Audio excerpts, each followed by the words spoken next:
Welcome to the Pack Boys podcast, where we say what we feel, which usually will be proven to be incorrect as time plays out. I'm one of your co-hosts, Hunter.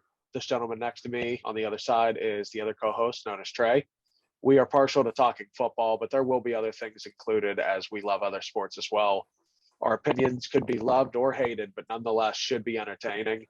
On a serious note, anyone that's taking the time to check out this podcast, we really do appreciate it. We hope to see many new faces in here.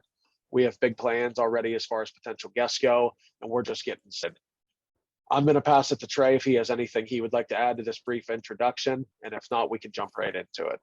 Yeah, I'm just so excited for football season, Hunter. I mean, feels like Christmas morning for us football fans. Absolutely. I've always equated college football week 0 to week 1. It's like going out to a restaurant and the waiter brings your appetizer. You're like, all right, that was good. And then like an hour passes and you're looking over your shoulder. Where's our freaking waiter, man? You're waiting for that week 1 to kick off. And you're like, I want the real games. I'm tired of Northwestern Nebraska. Where's, Pitt, West Virginia? Where's Ohio State, Notre Dame? So no, I'm excited. Let's get into it here. Let's do it. So first we're going to be talking 3 bold predictions from the college football season. Would you like to kick it off? Yeah, I can kick it off. I think 2022, the ACC will prove it's the second best conference in the country behind the SEC. I think it's super loaded. I know big eyes. I'm not talking about top teams. I know Ohio State's good. I know Michigan's good. I know Iowa's good. Penn State. Well, we'll get to Penn State, but Big Ten has that upper echelon. I think if you talk about depth and you talk about, you look at that. Clemson is. I think Clemson's going to be back. I don't know if they'll quite make the playoff. Clemson's solid. You have Boston College with Phil Dracovic. You have the Tar Heels in North Carolina look great again. Louisville with Malik Cunningham looks awesome. And then you go over. You have the other side with Pitt. Miami's back. Well, Miami's somewhat back, but Miami looks good with Tyler Van Dyke. So no, I think the ACC. I don't know. We'll get into college football playoff predictions, but I think they're going to prove. And there's a team in there I didn't mention because I'm going to talk about them a lot later. But I think it'll prove it has the depth to compete with the Big Ten and SEC. Fair. So one of my bold predictions has to do with the Heisman, but I'm going to save that. We will get into that as well. I'm going to say Alabama will miss the college football playoff. Wow. I don't think that they're going to win their conference. I think they're going to finish 3rd in their conference. Wow. Who's now the question I got to ask you right out of that is who is going to make it out of the SEC West? And don't say who I think you're going to say.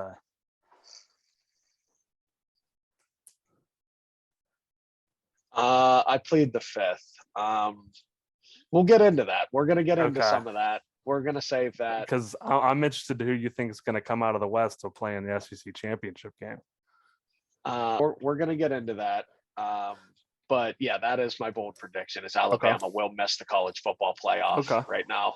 I can work into that because my next bold prediction does go into the college football playoff, and that's USC to make the college football playoff. And I know people from a far distance might not think that because USC gets a crazy amount of coverage, but they're only 14th in the rankings right now.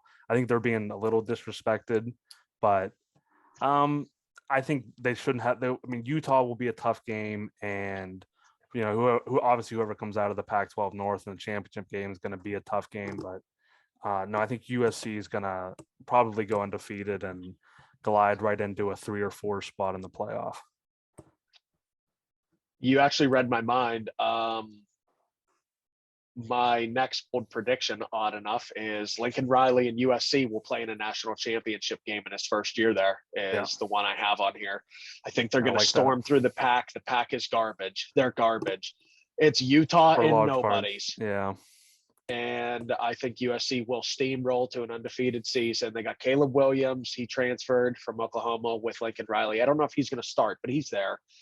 They took Jordan Addison. They took a receiver from Oklahoma. They're loaded. I mean, they're just absolutely loaded.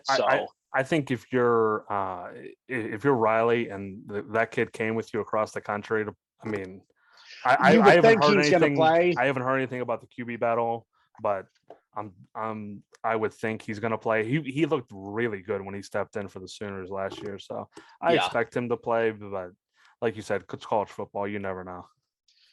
Jordan Addison is also the best wide receiver in college football. Yeah. Just throwing that out there. But we can also say I think it's a down time for it's not like what it was. Look back a couple of seasons ago, Alabama had like 8 NFL players on their receiving core. LSU had Jefferson and Chase. And Moss, and who's the guy in Terrence Marshall and who's in Carolina now. I mean, those 2 teams alone, I think the receiving cores were much better a few years ago. Do you have another one? I'm gonna give my spin one. I'm just gonna spill it. My dark horse Heisman plus 5,000 FanDuel. Jackson, Smith, and Jigba is going to win the Heisman. He will be the second receiver in 3 years to do it, next to Devonta Smith, and he's better than Olave and Garrett Wilson already, and they're in the NFL, both first-round picks. He's better than both of them. So in their bowl game versus Utah, he broke the record for most receiving yards in the game. So he's something else, man. That kid is a route running specialist, and I'm really excited to watch Ohio State play. Obviously, that I'm a fan and a little biased, but yeah, that's what I was going to get to. I got a few comments on that. It helps him first that he has Stroud back, obviously. I mean, that's huge to have 2. I mean, nowadays in college football, having 2 years with the same quarterback receiver combo, it's massive and so unusual. Smith and Jigba, his brother plays for the Pirates, worst team in baseball. Shout out Pirates. I mean, just growing up in Pittsburgh, we're going to talk about it here and there. But then lastly, how on a 0 to 100 scale, how much of that pick is I think it'll happen versus I hope it happens, and I hope he has the season that Devontae Smith had in 2020? Yes, I think that he's better than Devontae Smith was when he won the Heisman. Wow. I truly do. That's not biased. I do think that he's better than Olave and Garrett Wilson. Whether he wins the award or not, a lot of that is hope. I mean, plus 5,000 for a reason. It's just not likely.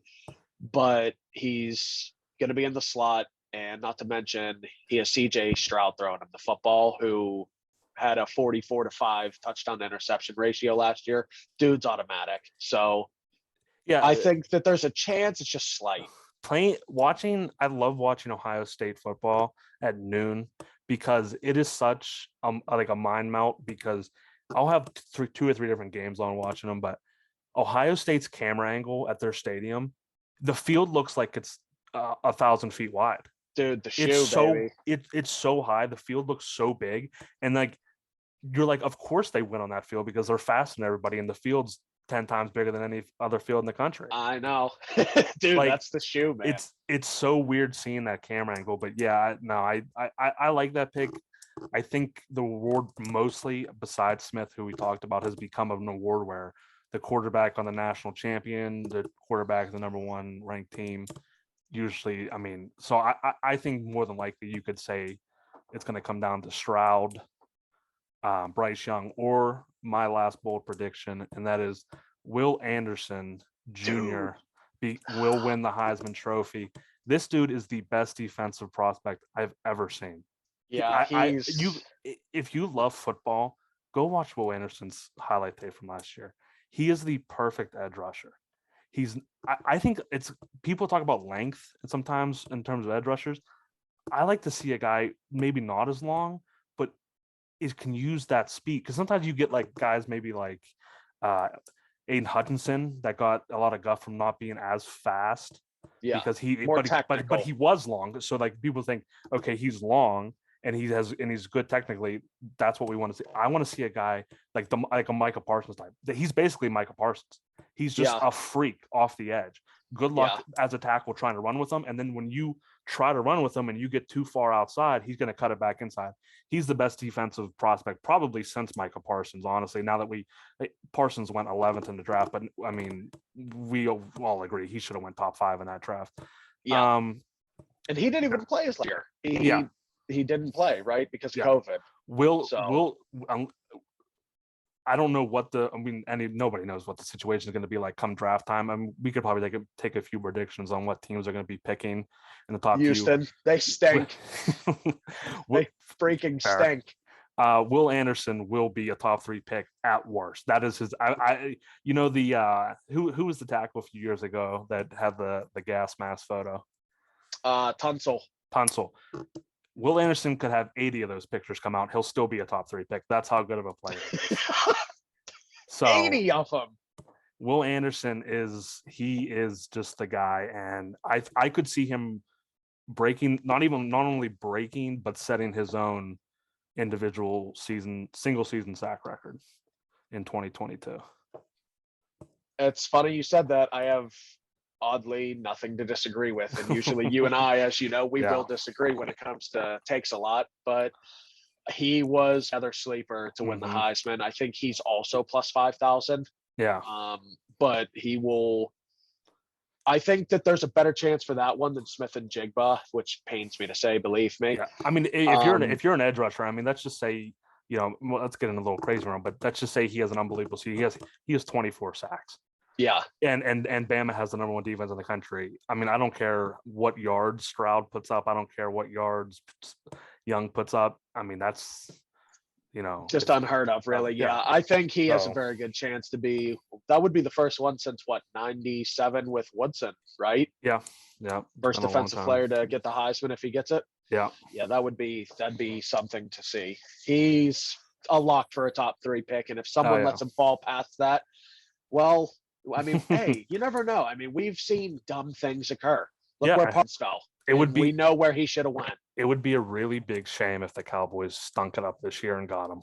It would be a shame. Yeah, what a shame. Jerry, it would be a shame. All right.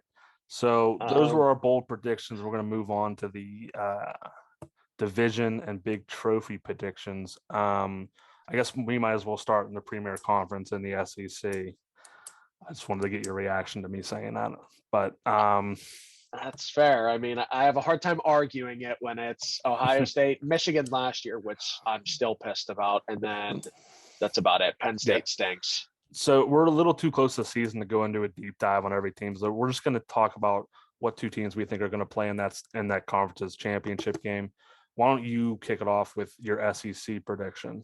I got Texas A&M winning the conference, which is why I did not answer your SEC West question, because I knew we would lead into this, and I knew your reaction would probably be something of the sorts of that. The number 1 recruiting class speaks for itself. And listen, it's been Bama for years. Now that these NIL deals come, A&M's throwing money and they're getting guys. And I think it's going to make a difference. There's not a human soul that dislikes the University of Alabama or Nick Saban more than me. And I have Bama making it out of the West. A&M is doing a lot of good things or a lot of illegal things, however you look at it. But fair. That they're 1 to 2 years away. Those recruits, even though they're the best recruits, even though they're the best class, it's still going to take time to adjust. They're close. They're not there. So that's as simple as I'll put it. I'm going to ride with them. I just don't know, man. There's something about it that just really I like about that A&M. It's the number 1 recruiting class that really does it, I think. Yeah. Seeing that Bama's had it every other year, basically, maybe an Ohio State plucked in there or here or there, and another school here or there maybe once, but just the number 1 recruiting class. And I'm not sure how close it was. I'd assume it was probably fairly close still. Bama, I know, got multiple 5 stars, but just I don't like Bama, so I'm not picking them solely. This is a hatred pick. Fair. So that's where I'll be going with the SEC. So, Um, did you have any other, black dark horses or anything you wanted to put it? I haven't. I mean, obviously Georgia's there, but I don't know how you were feeling on Georgia or if there was I'll another be SEC honest. team. I like Ole Miss this year. Mhm. There's something about Ole Miss that's keeping me nothing to where I'd even put $5 on it. I don't like Mhm. them that much, but I will be watching for them. I know they lost Corral, Jackson but I Dart, think though, they brought in Jackson Dart from USC, Bengals. so So I think it's going to be interesting to see what they do. And I like their coach. I think that fair. they're tough and they're gritty. Like they get their ass kicked every year. So I want to Yeah. see if this is just something where they can maybe pull off an upset to an Alabama and hurt playoff chances or something. All it takes is one sometimes, man. Yeah. No, Just one. I think Lane is an unbelievable recruiter and he has his team ready for most games. I feel like in the big games, though, I feel like he just crumbles. So I Oh, mean for that's what sure. I feel like he can't like since he used to work under Nick Saban, I feel like he's just afraid to look across the field. Like he had just like he starts He's shaking. terrified of the guy. He's He's terrified of a like 70 man. he's watching the play down here. He's just like peeking over his shoulder and seeing if Saban's staring at him. But no, What is he? I don't.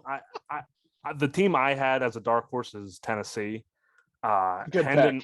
Hendon Hooker at quarterback, Josh Heupel at coach.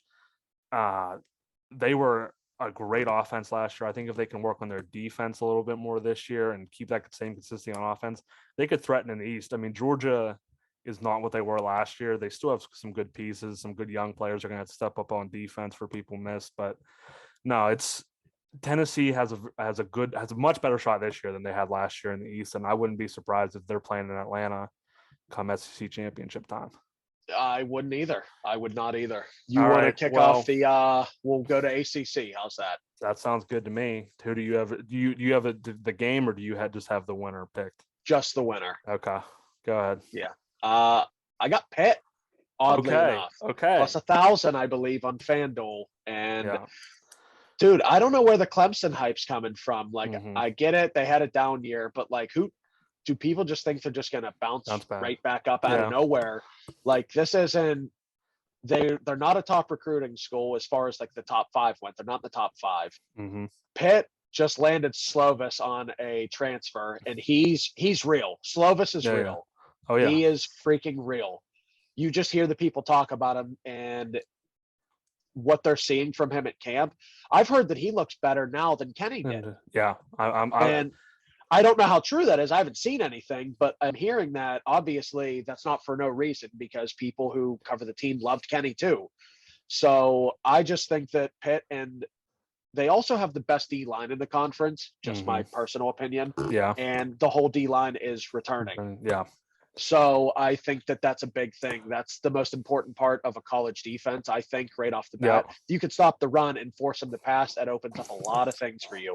Plus, I mean, they have Servassier Dennis, best name in college football. Yeah. Maybe maybe besides the coldest Crawford, that might be the coldest. Yeah. No, I have Pitt making it to the ACC championship game, but I have them losing. I have them losing to North Carolina State. North Carolina State is one of the most veteran teams in the country. Dave Dorn is, for my money, he's probably a top 10 coach in the country. Great recruiter. He gets the guys like you see if you look at that team and that program since he's taken over, I believe they're bottom 5 in transfer exits. People just don't leave that program. So that's impressive, actually. He's doing, yeah, and I mean, transfer portal's been, I think it's 2 years now or something, or maybe 3.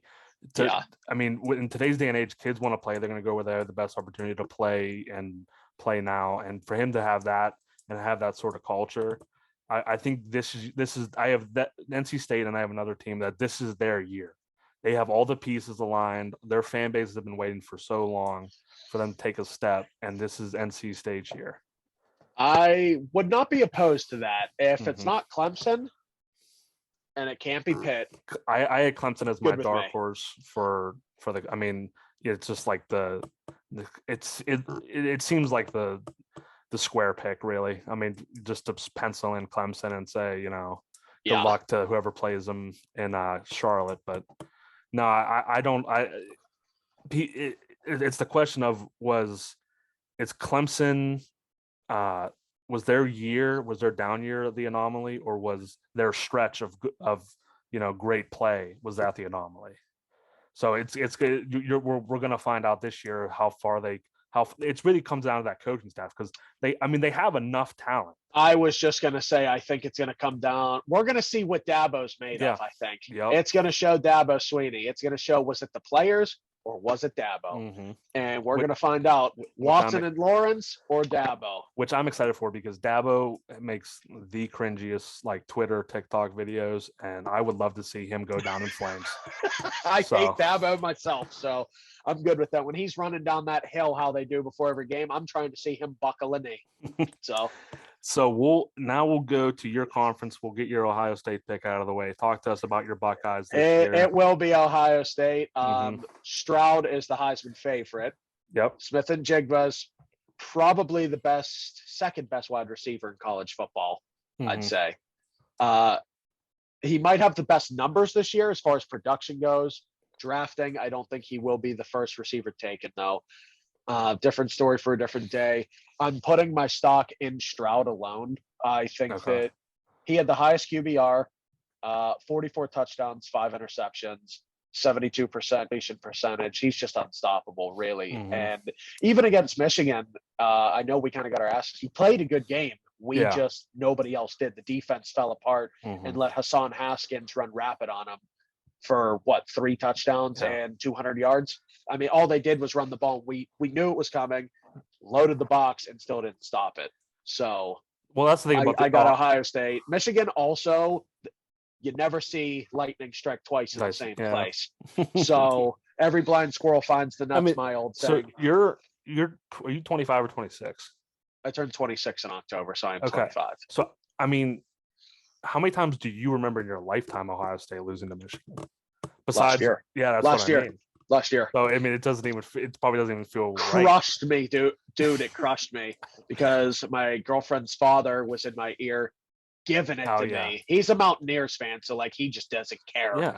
And he knows that I take the game serious, and I'm watching it over there. And as they lost, I remember there was a play, Hassan Haskins, they ran a stretch right, and the right tackle was holding. And I said, that's a hold, man. He busted it for 35 yards. And he was like, oh, come on now. Don't be asking flags. Dude, I got so mad. I felt my face getting red. I was just sitting there Yeah. Well, basically, maybe not quite as bad as that rivalry, but I mean, I'm kind of on the flip side with Auburn and Alabama. But we have a common friend, TJ, who,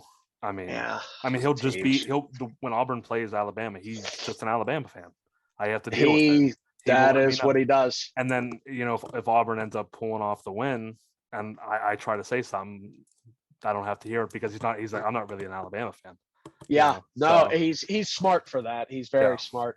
So he roots for every team to beat Ohio State except Michigan. I think he actually hates Michigan more than Ohio State. Okay. Which is kind of cool. So there's something at least a little mutual. But at the end of the day, Joe knew. Joe knew. Joe knew a lot. He knew a lot. Ohio State, they're going to win the conference. Let's just be real. Too much talent, too much offensive firepower. But I have them playing Purdue out of the West. I like that pick. Iowa. This was my other team that this is their year. This their year doesn't mean national champion, but this is their year to maximize all their potential. Jeff Brom, Aiden O'Connell at quarterback. This team can just flat out score points. I think they're going to look good against Iowa and Wisconsin. I think they have enough defense to stop those teams just want to run the ball and shoot clock. They're stereotypical Big Ten teams, 3 yards, college guys. We'd love to punt, that sort of style. I think Purdue will be able to flip that and score more points and put pressure on those teams to get out of what they want to do. So I like Purdue to make it out of the West.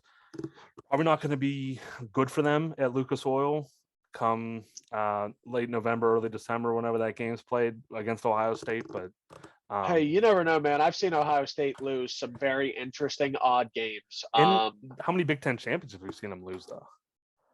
Not a lot. That's what I mean. But I've also seen them miss a few. Okay. But I want to say it was Purdue about 3 years ago. I was at a local bar where we're from. and I was watching it with mutual friend Seth. They were playing Purdue, and Purdue beat the brakes off of them. Yeah. And I was in, I mean, dude, the odds, they were like minus 1,000 favorite to win the game. The spread was like 30 and they lost by 20. Was that the Rondell Moore game when he was like a true freshman and he went off? Yeah. Yep. We got destroyed, dude. Yeah. It was unbelievable. I said, what's going on here? I think their quarterback, I don't want to take a guess and get it wrong. Purdy go there? Yeah, Brock Purdy, yep. It may have been Brock Purdy and Moore tearing us up. So if it's not Brock Purdy, I'm not sure. But let's hop into the next one then. Who do you have for this? One's probably obvious as well. Jump into the pack. Okay, yeah, pack. I have USC. We I already talked about them a little bit earlier. I mean, they're like the Walmart version of Ohio State this year. I feel like they're. I mean, they have the Blitnikoff Award winner in Addison, and obviously Lincoln Riley has a history of putting out NFL quarterbacks and just having an insane offense. But Ohio State is still head and shoulders above them. So I have USC winning, but I have them playing Stanford. Stanford's going to make a run in the North. I like that. Tanner McKee at quarterback. They're going to have to change up their style a little bit. Stanford's basically a Big Ten team. If David Shaw could coach in the Big Ten, he would love his life because all he has to do, all he would do is just run the ball and punt and be like, dude, look how good my punter is. Yeah. So like he loves the punt more than anybody in the country, pretty much. But they're going to have to flip that a little bit, be a little more aggressive, let McKee go, more spread stuff, break the mold a little bit there. But McKee, I think with McKee, they have enough pieces back on defense.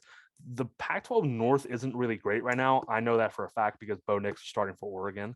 So I know that firsthand. I'm an Auburn fan for anyone that doesn't know that might be watching this. So I don't like Bo Nix. But yeah, that's my matchup. I have USC winning, and then I think they'll one loss. If they have one loss, it'll be tight. But if they're undefeated at that point, they're a lock for the playoff. Yeah, I also have USC. Mm-hmm. I'm just going to keep it more shorter and sweet than you, and probably more blunt as well. They have no chance. Nobody. They have zero chance. USC is going to beat the brakes off of everybody that comes in their path. Does not matter. Until they play in the college football playoffs, they're not going to see a team that can compete with them. Yep. I just think that especially with the upgraded coaching matters. They were good a couple years ago when they had Darnold and Juju. I remember they played in, what was it, the Rose Bowl against Penn State, right? Yep. Okay. Yeah. So Darnold was like a true freshman, right? Yes, and that was when Penn State had Barkley, and they had beat Ohio State to get there. Yeah, I want to say, or boot us out. However it transpired, nonetheless, USC will not face tough competition until the playoff starts. That will be their first real test, and we will see how good they are. But just coaching advantage alone, Lincoln Riley's a way better coach than everybody else out there. And he has more talent to work with. So if his coaching's not up, the talent's going to be there to back him up. Yeah. It's just, I don't even think it'll be close. It's not even anything for me to watch. I'll be taking USC on spreads weekly. Okay. All right, and then we'll wrap it up with the Big 12 here for the Power 5. What do you got as far as the Big 12 goes? I actually have Oklahoma. I don't trust Texas. Fair. West Virginia stinks. Yeah. I don't know. Stinks is strong. They stink. I'd put them. They're an average Power 5 team. Average. They'll be lucky to go to a bowl.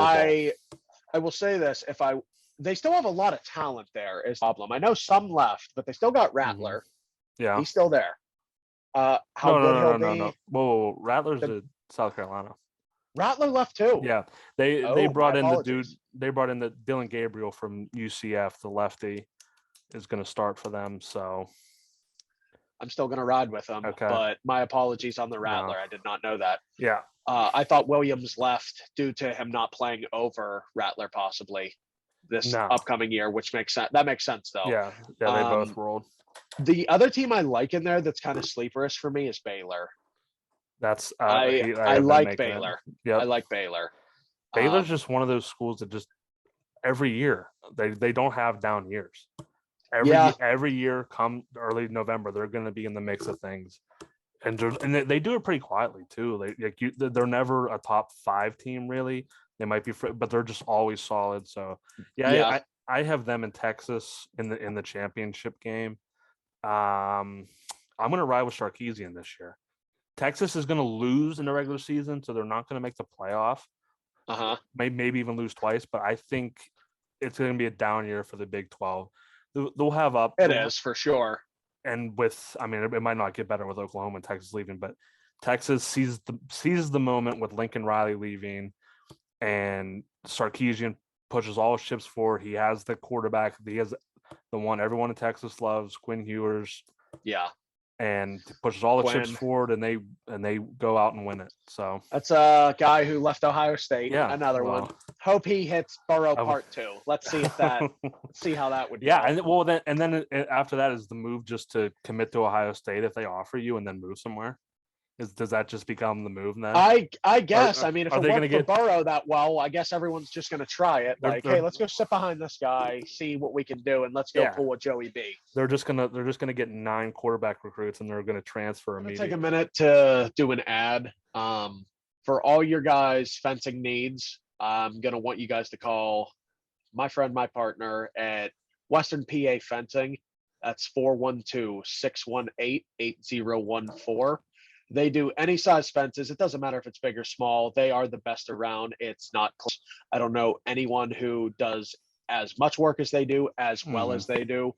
And that number again is 412-618-8014, Western PA Fencing. Thank you for that, Hunter. We're going to head into the college football playoff predictions. I would love to hear your 4, how they're going to be ranked. And then go ahead and give me your semifinal predictions. Okay. So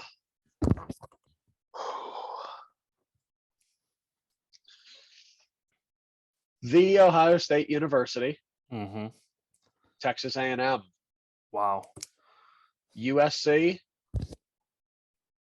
and Georgia. I have 2 SEC teams. Okay. I think that Georgia will play A&M. They will both have records that do not bump the other completely out in the championship. And I do think Georgia will win that game. So they're going to seed higher. Okay. So A&M will drop to 4. Okay. I think Georgia will be 1. Ohio State will be 2. USC will be 3. Okay. So after that, we're going to get Georgia versus A&M again. I think it will yet again be the same outcome. I think Georgia will go back to play for a national championship. And I think that my Ohio State Buckeyes will put Lincoln Riley in a coffin. They're going to stroll him down the river. They're going to flip him upside down a couple of times, spit him out like nasty bubble gum that's on a cafeteria table. Yummy. And we're going to head to the national championship.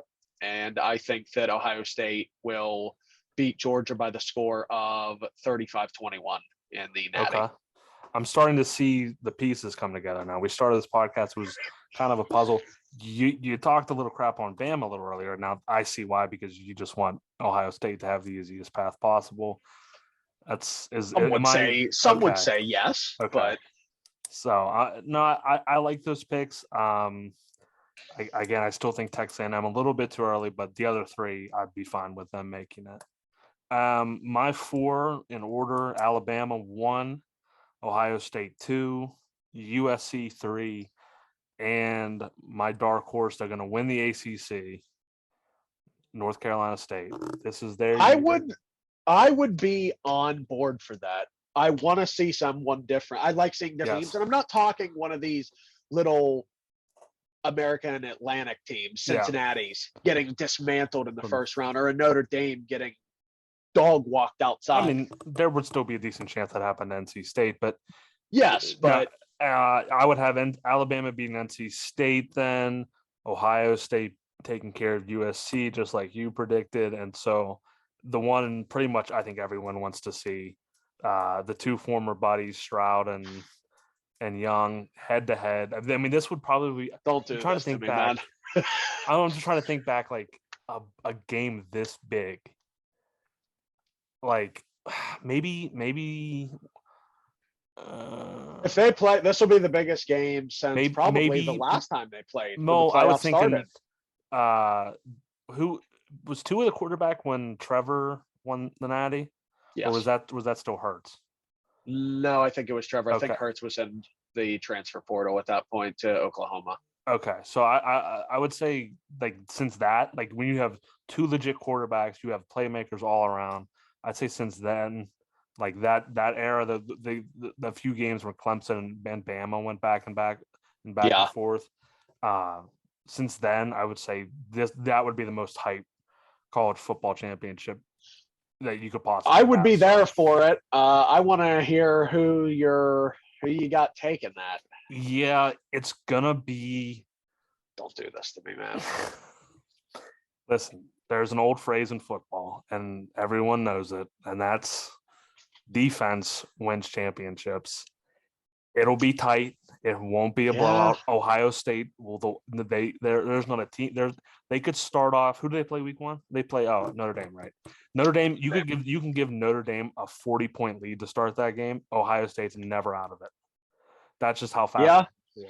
Best second half team in the nation is what I always call them. Ohio State will never be out of the game, but Alabama will come out. Will Anderson, he'll probably have 3 or 4 sacks. Let's just be easy with it. We'll say he 3 might or 4. Maybe sleep through an alarm and miss a flight. Yeah. I'm sure you and DP and Myers going to show up with some baseball bats knocking at his hotel room door, huh? We're showing up to his hotel with bats. Well, I don't know if that's enough for that guy still. Yeah. No. But with Deep's back, my little chicken legs, Myers is the only chance we got. Deep's there for moral support. Let's be honest. Deep's done fighting. Yeah. That's fair. But yeah, I would say Alabama, if we're giving score predictions, it's going to be high scoring. We'll go 45-31. Alabama gets some late pick 6 to make it really more than it was, but we'll say that. Okay. So let's head into the Group 5. Okay. Why don't you kick it off for me here? Yeah, I have 4 teams I think you just need to watch out for. If you're betting, or they might even just be, if you're not a bettor, they're just fun teams to watch. 4 teams to keep an eye out for. First up, Fresno State. Jake Haener, a quarterback, is legit. He doesn't have an NFL body, so I don't know what kind of pro career he's going to have, but he can sling it. They lost Ronnie Rivers, who was their running back and pretty much a bell cow for them. But this team brings back a lot of senior leadership, a lot of juniors too. They were 8-5 against the spread last season. They went up and they took it to Oregon last year, and they helped me big time throughout the season, helping me win bets. So shout out Fresno State. They have USC week 3. If you're betting, don't just throw the money on USC and walk away from that one. Fresno State will be able to score. They will never be out of a game that they play in this year. I like Fresno State. Do you want to go into yours? We'll flip-flop here. Yeah. So one of mine is Miami of Ohio. I told you this before we recorded this, obviously. I took them this week, getting 16.5 versus Kentucky. I do not trust Kentucky. They did not beat a ranked team last year. Miami of Ohio has 4 of their offensive linemen returning, which is crucial to a guy like Brett Gabbert, who had a solid year last year. I think it was like 26 touchdowns and 6 or 7 interceptions. I forget which one. It's one of the 2. And he's solid. I mean, it's Blaine's little brother. He's not Blaine, what Blaine was in college. Obviously, he's at Miami of Ohio. But I think that they're a team to watch out for. They're going to be getting points a lot in a lot of the games they play in. I feel like any game that they're favored in will be against another Group 5 school, and I will be probably taking them on the spread.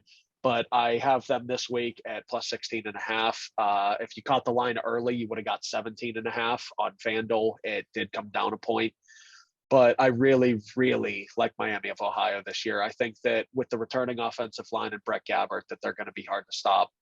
A team like Miami of Ohio, the only thing that really worries me is they have two. I'm pretty sure they had 2 players drafted last year. Teams in the MAC like that, when they have players drafted, it is tough to replace those type of players and that type For of sure. production. So that worries me, and I think I'm going to prove you wrong with Kentucky. Will Levis, dude, I'm not buying them. No, Will Levis is the guy. He's the man. He's him. That's a mayonnaise coffee sandwich guy, ain't he? Doesn't he drink coffee with mayo? Well, Nick Saban eats 2 oatmeal cream pies every morning. There's one that's a little different than the other.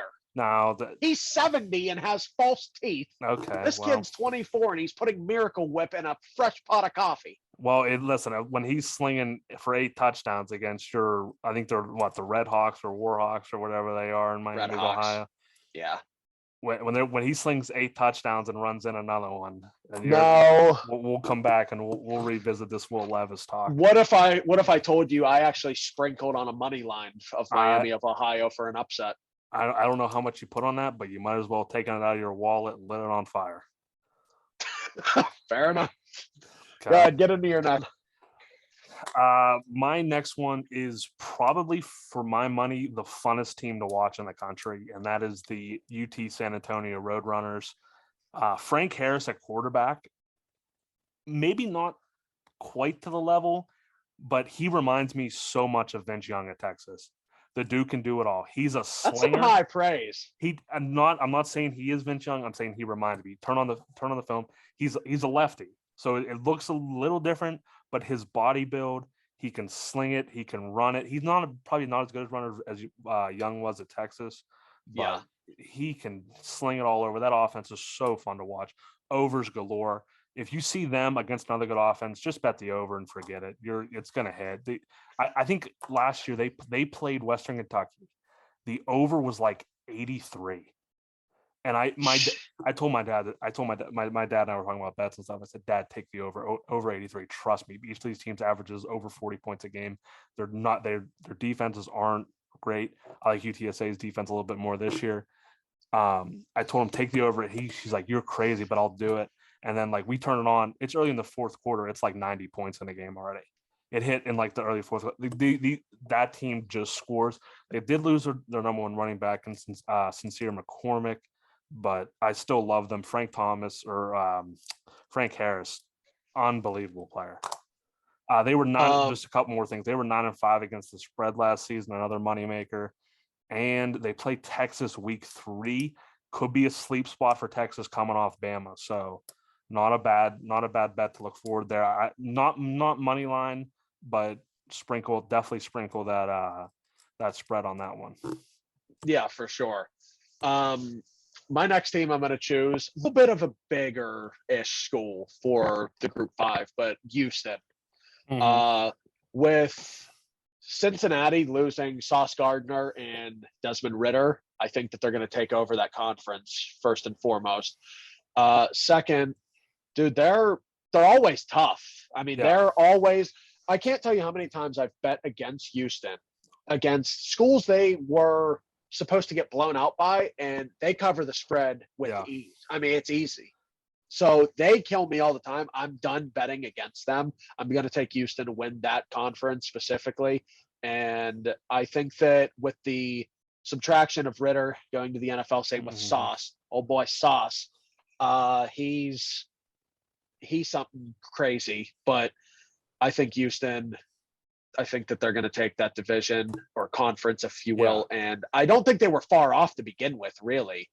Yeah. So I think just with those subtractions really make a big difference.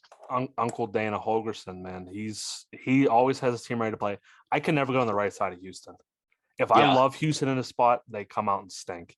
If I hate them and I fade them, they always come out and light it up. So I will stay away from Houston. I will let you have the Houston picks for the season. So this isn't necessarily me saying bet Houston for anyone who may be listening to this. This is me saying I would stay away from them because anytime I doubt them, guess what happens? They prove me wrong. And then there's been times where I have bet them as well, and I've got crushed. Yeah. So that's a stay away from team in my book. 1 week they're hot, 1 week they're cold. I have two more, but the one where it goes directly with Houston pick is UCF to win the American at plus 290. Old Gus Malzahn, my old ball coach, Gus Malzahn at Auburn, the sweater vest king, the visor king. Kirby Smart can get out of here with the visor. He stole it from Gus. Gus Malzahn, he thrives when the biggest opponents are down. He thrives. 3 wins against Saban in his career. Okay. Like you just said, since he's down, UCF, it's going to be UCF in Houston. I mean, unless he goes on a crazy run, UCF and Houston in that championship game, plus 290 to win the conference. They have they play 2 Power 5 schools, and they're good schools, but they're not great. Louisville week 2, Georgia Tech week 4. Both of those games are in Orlando, so they should have the bounce house going for those. I just feel like Gus will strike this year. The Gus bus will strike. The Gus bus. And the Americans, a 4-year-old girl crossing the street, not looking to her left or right. And the Gus bus is going to come out of nowhere. Okay. The Gus bus is coming out of nowhere. UCF, they'll finish top 20 in the rankings, and they'll play in. I don't know if they'll make it New Year's 6, but they'll be a good team this year. I bet they also finished top 20 in points scored. Dude, they score so much. Yeah, so much. It's one of those schools where like it's the game in the third quarter, and the game's at like 50 points total. You turn it off for like 15 minutes. You come back and it's 70. Yeah, points you're like what's going on here? Like who the hell let this happen? Yeah. So you have one more? I got one more. Okay, go ahead. I stay away from Group 5 usually because I lose a lot of money. Mm-hmm. But one that I'm not going to stay away from too much this year, not going to take them all the time, but I will be betting them. Boise State. They have 7 starters returning on offense and 8 returning on defense, which, granted, that could also mean maybe just because these guys stink. Yeah. But I'll take the experience over a true freshman who has no idea what's going on, and he's got the nerves and the butterflies. And I think in that, as far as playing in that conference goes, they probably have the best home field there is. Playing at Boise is probably not the easiest thing to do. And like, I remember as a kid when they were more relevant than they are now, dude, the field was the coolest thing ever. Oh yeah. Like it was so cool. The blue field was awesome. So FS1 at 9 p.m. You could always rely on the blue field. Boise State, Utah State, and Boise was going to put up 60. Yeah, and they may lose. They'll put up 60 and lose, and over's going to hit. Oh yeah. But I know that pick probably doesn't knock some socks off, but that's definitely the pick that I like is Boise State. Yeah, I have my last one. It might be a little bit of recency bias, but I love the head coach, Willie Taggart at Florida Atlantic. They looked awesome against the Charlotte team. Charlotte was one of those teams people have been talking about that could make a run, and they decimated them. It was, I think, a 30-point win for them, and they just looked awesome in all phases of the game. They look sharp, and they also have the advantage. They're a team that playing in Florida in these early months when teams have to travel there, and it's not like if they're playing a team that's from like, I don't know, Virginia or something. I don't know exactly what their schedule is like. You go to Florida before it hits, late September. It's still so muggy and hot down there. Dude, it's such an advantage to play there. Like just being here in like Pittsburgh, if I get out of the car with AC on, like yesterday I got out of the car after it rained. My air wasn't even on. It was like chilly. I got out of the car just from the like mugginess. Glasses were fogged in an instant. Yeah. Fogged in an instant. I could only imagine them there. I could never live in Florida. You couldn't pay me enough you could buy my house. I wouldn't live there. Yeah, no. State's a shithole. Well, yeah, that too. But no, Florida Atlantic to win Conference USA is plus 550.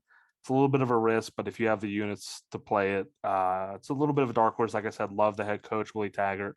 Always riles up the troops, has them ready every week. So, yeah.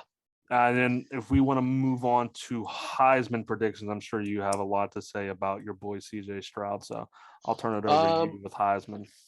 Yeah, so Stroud, I definitely think should be the favorite to win the Heisman. He was the best quarterback, in my opinion, last year. He didn't get the award, but just listen, they like a winner. They like a winner. I think there was a guy who played at Heinz Field that might have been the best quarterback last year. I don't know about that. And I'm a Steelers fan, and I love me some Kenny President, but he better than Stroud. No, he can do that fake slide all he wants like it's an 0-4 Madden game and you got Mike Vick and you're flooring it up a sideline. I do not care. He was not better than CJ Stroud. Not even close. No. I'd say he was top 5. You could have made the argument he should have won the Heisman, but I view the Heisman differently. So, like, people like to interpret what the team's success is and, like, the expectations. There were no expectations for Pitt. Kenny hit those for sure. But Ohio State had expectations, and they led up to him. Stroud broke his expectations, and I think he's going to do it again. So I understand that's how the media talks about it, and that's probably how people even vote about it. But is that really fair? No, I think it should be the best player. Which that's would what I mean. Pick so Stroud what if? Even more. So what if? Yeah, that's what I'm saying. Like, what if? Like we just talked about Frank Harris at UTSA. What if he throws 95 touchdowns this year?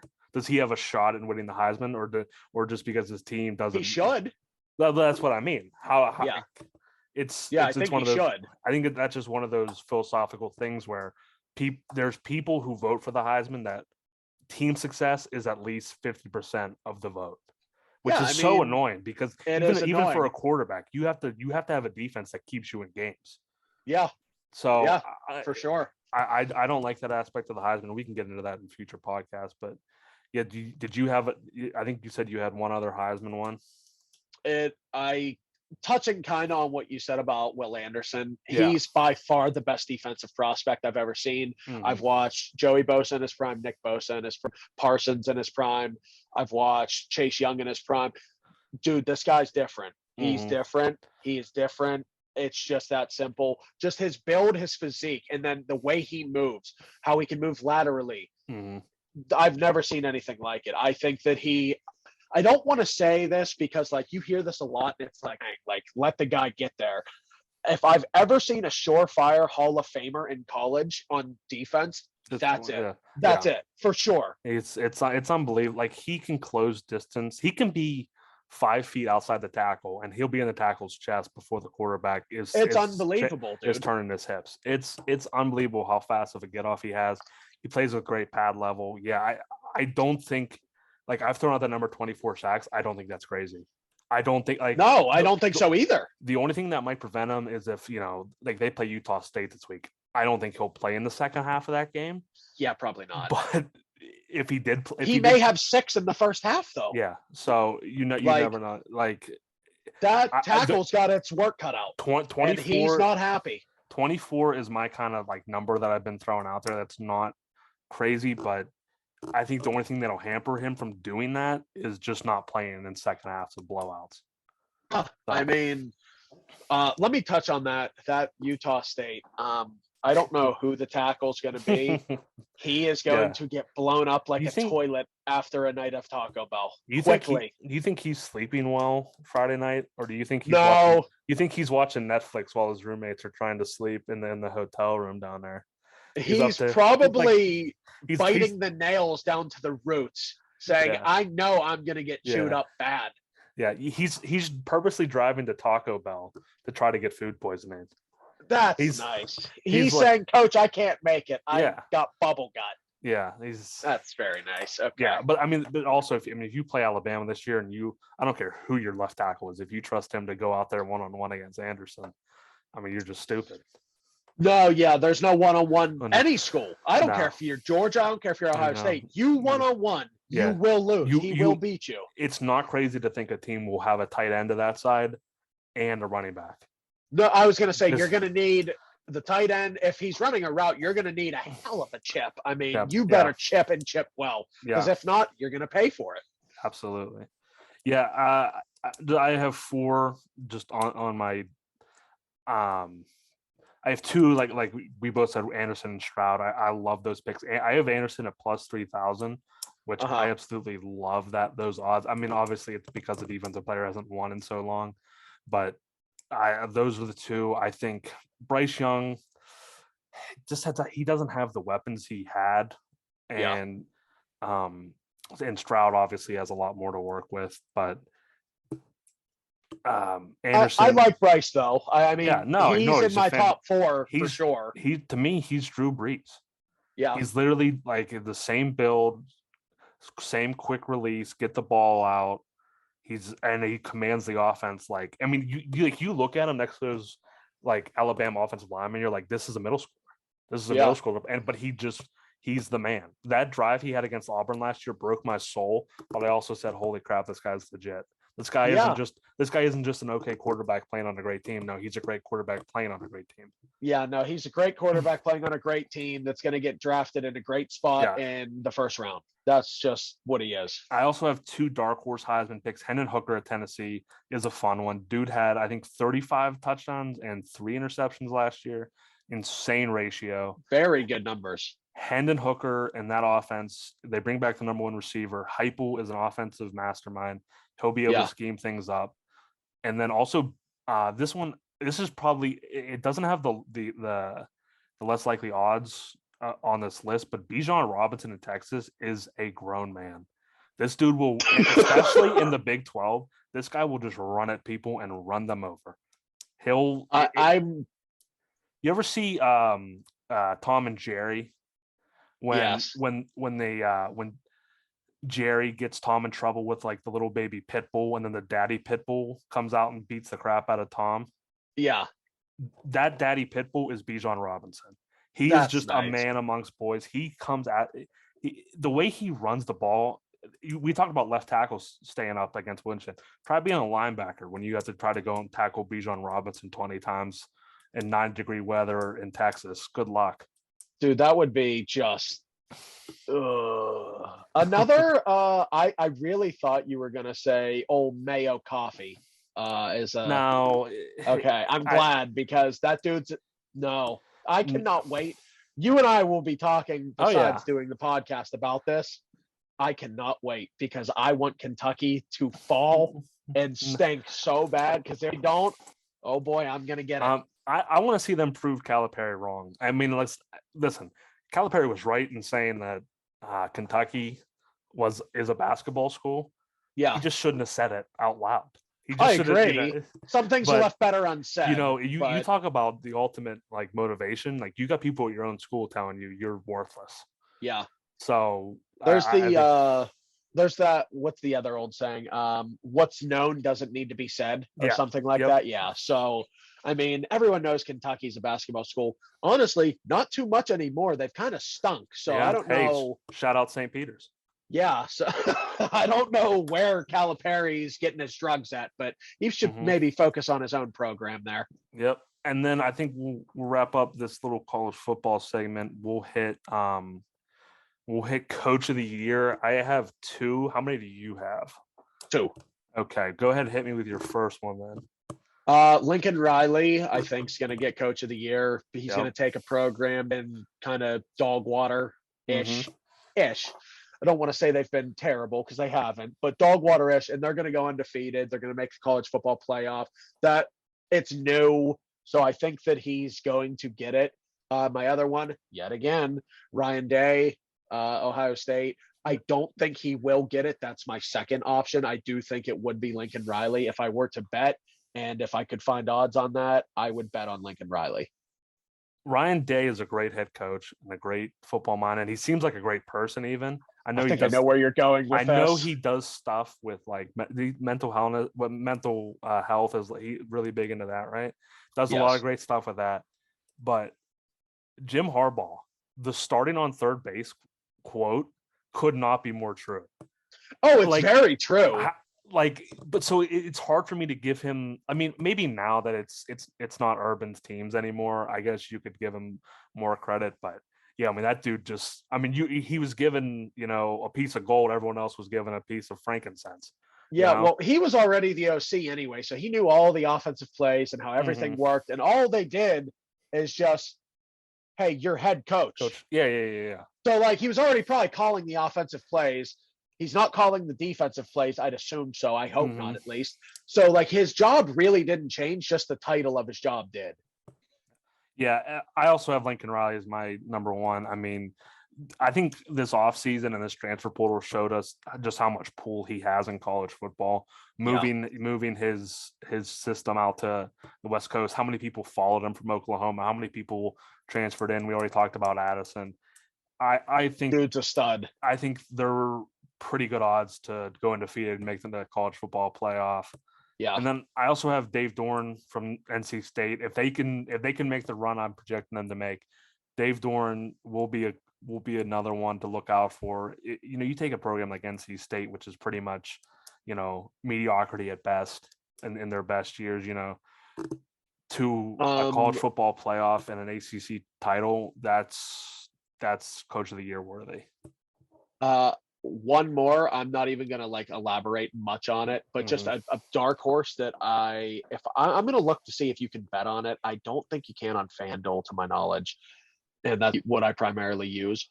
But Lane Kiffin, keep an eye out. Don't sleep on the boy. Don't sleep on him. We need big game Lane. We do, but don't sleep on it, because if big game Lane shows up, you can't. You never know. If you're going to do a pregame interview and you're going to tell us to get our popcorn ready, and then lose by Alabama by 40.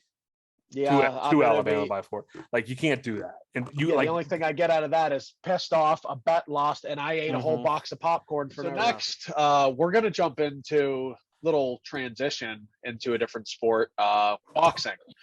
We're gonna be talking Jake Paul. Oh my God! There we go. And I almost died. We're gonna be talking Jake Paul.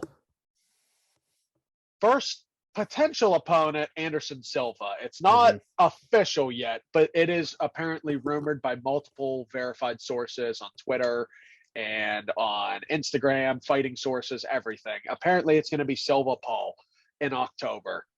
I am ecstatic because one of my favorite things about Jake is he calls out Dana White on Dana's bullshit. I don't like Dana. Love the UFC. I don't like Dana.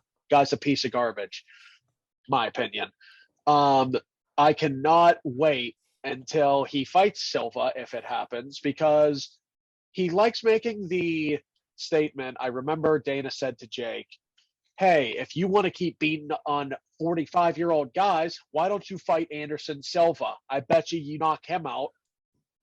I want to see if it happens, because I do believe Jake knocks out Spider as well. I think he's putting Silva right to sleep, which I get it. He's 47 years old. He probably should. But it's more about the feud of Jake and Dana to me than it is about Jake right now's success. Jake's success got put on hold after Fury pulled out twice and Rahman pulled out once. And that's unfortunate. I'm not sure what happened with the contractual agreements. I'm not sure if there's anything in there that states this or that. I don't know. But I do think Jake would have won both of those fights as well. They released sparring tapes, and I know in sparring you can't just beat the guy up. But Jake was going full head of steam. They're back and forth talking. And, I mean, he's giving Rahman the business, dude. I mean, he's obliterating him. It wasn't close. And if you're sparring, you at least want the guy to try to hit you a little bit, I'd assume, try and build your chin. He couldn't hit him. Jake was dodging everything, and Jake doesn't have the best head movement. So it's more about the Dana-Jake feud to me, but I'm super excited if Jake and Anderson Silva happens. No, I think we're both on the same page. As if that fight happens, I would also think Paul should win. I mean, when was the last time you heard a bar fight between a 50-year-old and a 25-year-old, and the 50-year-old kicks some ass? I mean, it just doesn't happen. That's not. Conor McGregor can attest to that. So, but the first thing I'm going to get to with Jake Paul, okay? Here we go. Scumbag.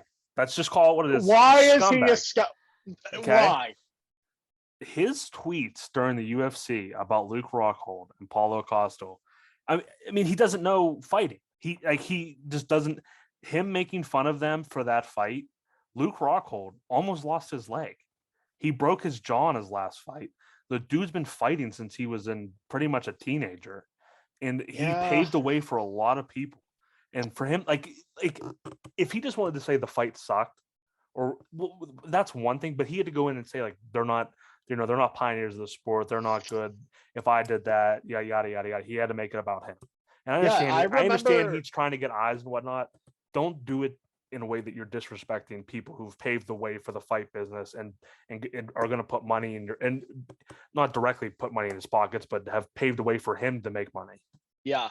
He was having a back and forth on Twitter, I believe, with Ariel Helwani about it. Yep. And Ariel, as much as I like Jake, I defend him all the time. He's wrong there. Yeah. Jake's wrong. I agree 1,000% with that. I do want to see Jake fight Silva, but there's someone I would like to see him fight more, but due to him getting canceled, I don't think it's going to happen. I want Jake and Top G. I want that fight. I think Jake knocks out Top G too, to be honest. Kickboxing, different story. He boxing. It's over. He lives in Hungary, right? Is that where he lives? I think it's Hungary, yeah. Go do it over there. I'm sure they have an arena big enough. I'm sure they do. That would be awesome. Yeah, I think that's a much more interesting fight. Even though, I mean, Top G is not a top.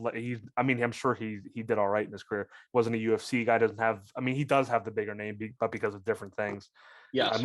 But I think that would be a more competitive fight than this. Silva's gonna be 47, I think, or 48. He has the striking, he has your chin is not there when you're over 40. That's the problem I have. He's got the striking. Yeah. I don't trust his chin. No, he takes 2 or 3 good shots. It's a wrap. The reason it looks decent for Jake is he knocked out Tito, obviously, and then the one that's more impressive than that, he beat Julio Cesar Chavez Jr. in a boxing match, or won by decision if it wasn't KO, but he won. He's 2-0 in his boxing stats. So, but I do agree, being 47 years old, dude, if he gets hit, I mean, it could be detrimental, truly. Oh, yeah. Jake's powerful, and they're going to be fighting at probably 185, 190, which is, I don't know what Anderson walks around at, probably around there. Yeah, probably not too much higher than that now. Yeah. So, I mean, the cut won't be too hard on him. The cut won't be hard for Jake. But, dude, 20-year difference is 23-year difference. I mean, that's just... My biggest takeaway is, and you're going to say, you said this before, he needs to fight a freaking boxer. Dude, he's tried. I mean, what can the guy do? I know he's tried. This is a sideshow. This is, you show up to the county fair. Do you want to go on the rides? Do you want to see the ponies? Do you want to do something with substance? Do you want to learn about culture? Substance? No, I want to go see the balloon boy. Okay. Jake Paul's the balloon boy. He's making balloons. Oh, here's a poodle. That's Jake Paul. He's fooling these 12-year-olds into buying these pay-per-views. He's making balloons. Oh, here, I got one for you. Here, here's a snake. Made that one real fast. You don't understand what I'm saying? I mean, I get it, but it's not. If he wants respect as a boxer, fight a boxer. Fight a guy who 365 days a year is a boxer, has been a boxer. Well, that's only fair, seeing that that's what Jake's doing apparently now. I mean, he's been training every day with Danny Smith, I believe, as a trainer. No, and that training team. He has the place in Puerto Rico, and all they do is train. Yeah, all day, every day. They go on runs. They hit the bags. They eat. They sit in the ice bath. They hit it again. They run. Like, it's all day, every day. So at that point, I do agree he needs to fight a boxer. I don't know who it would be, though. Like, Tommy Fury was ideal. And I don't know what happened with Rahman. Something sketchy's going on there, I think, truly. But Fury, I truly believe he pulled out of these fights because if he loses to Jake Paul, he's done. Being Tyson's little brother, he's done. Yeah. There's no boxing career. There's no name there. So I think that's why he's kind of straying away, because I believe Jake would have beat him. A perfect comparison to what's going on with Jake Paul's boxing career is UCF, when they went undefeated and claimed they were national champions. Fair. You can claim that and you can say you're this and that until you play with the big boys. You can't. That's a good one. No one's gonna put that respect in your name. Yeah, that's a good one. That's where I'm at with Jake Paul. I think it'll be interesting. I'll probably watch the fight, but I think Paul handles it, and I hope he does it in a way where Silva can walk out of there and I do as well. and be an ambassador to fighting and whatnot, because he's a great guy and he's great for the sport. But I hope he can still be all right down the line, because I hope that he's okay, but I'd be lying if I told you I wish Paul didn't put him out on a stretcher, KO'd straight out. I'm just being honest.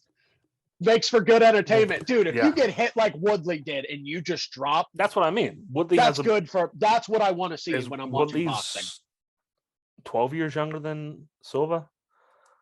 Mid-30s, so probably, yeah. Like, I mean, and we saw what happened to him with one shot. I mean, this is what can happen to Silva. In a sloppy fight that Woodley may have been winning, you could argue. I mean, he might have been winning on the cards. I don't know. But yeah, that would be.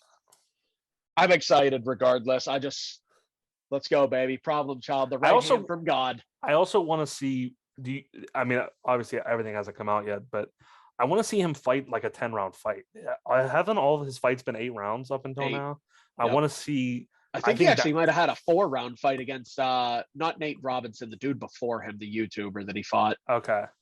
It might have been 4. Nate might have been 6. I think Nate was 6. Yeah. Then Askren and Woodley were 8. We talked about respect, and him fighting a boxer would get him, or beating a boxer, or even just showing himself well against a boxer would do him so much more in the level of respect. I think going 10 rounds, going that distance, because cardio and endurance is such a huge part of boxing. I think he could show, if he goes 10 rounds, even if he even if he's dragging Silva into the 9th and 10th round, because just not giving him the kill shot just yet. Yeah, I think that would be so much more impressive to see him go 10 to show rounds. That he's got the motor. Yeah. So I also, one last point, and we can move forward to our next one. But Jake and Connor are on a collision course. It's coming. I don't know when, but it is coming. Yeah. It will be boxing. There's no way Jake gets in an octagon, because he will get destroyed. Yeah. And Connor has showed that he's serviceable in a boxing ring. I mean, he did well against Floyd for a guy who's not a boxer. He won rounds. Yeah. So I would argue that that's on a collision course. They've beefed at each other on Twitter here and there a little bit, and they just both know that there's money to be made. Oh my goodness. A lot of money. There's a chance. I mean, you take the entire MMA fan base will watch that fight. Yeah, for sure. For sure. Higher, not just I mean, Woodley was a big name, but it was probably mostly hardcores to semi-casual were watching. Yeah. If you've watched a UFC pay-per-view, if you watched a Conor pay-per-view, you're watching him against Jake Paul. Absolutely, so absolutely. And then you also have the 12-year-old YouTube fans for Jake Paul that'll be watching the 10, 11, 12-year-old. He's telling them to lift mommy's debit card out of her purse and swipe it onto the computer real fast when she's not looking to buy the pay-per-view. But so I think there's just so much money to be made that's going to happen down the line. No brainer in my opinion. If Dana knows what's good for him and he has to take ship of Connor or whatever, make it happen. Okay, we're going to head to this segment. I'm so excited for this, not only because I like food, obviously, but because this is football season to me. Football season to me is you work your freaking tail off Monday, Tuesday, Wednesday, Thursday, even Friday, and you just know you have a full slate of Saturday college football, and you get to wake up and do it all again on Sunday with the pros. It is the best, but you need that fuel in between games.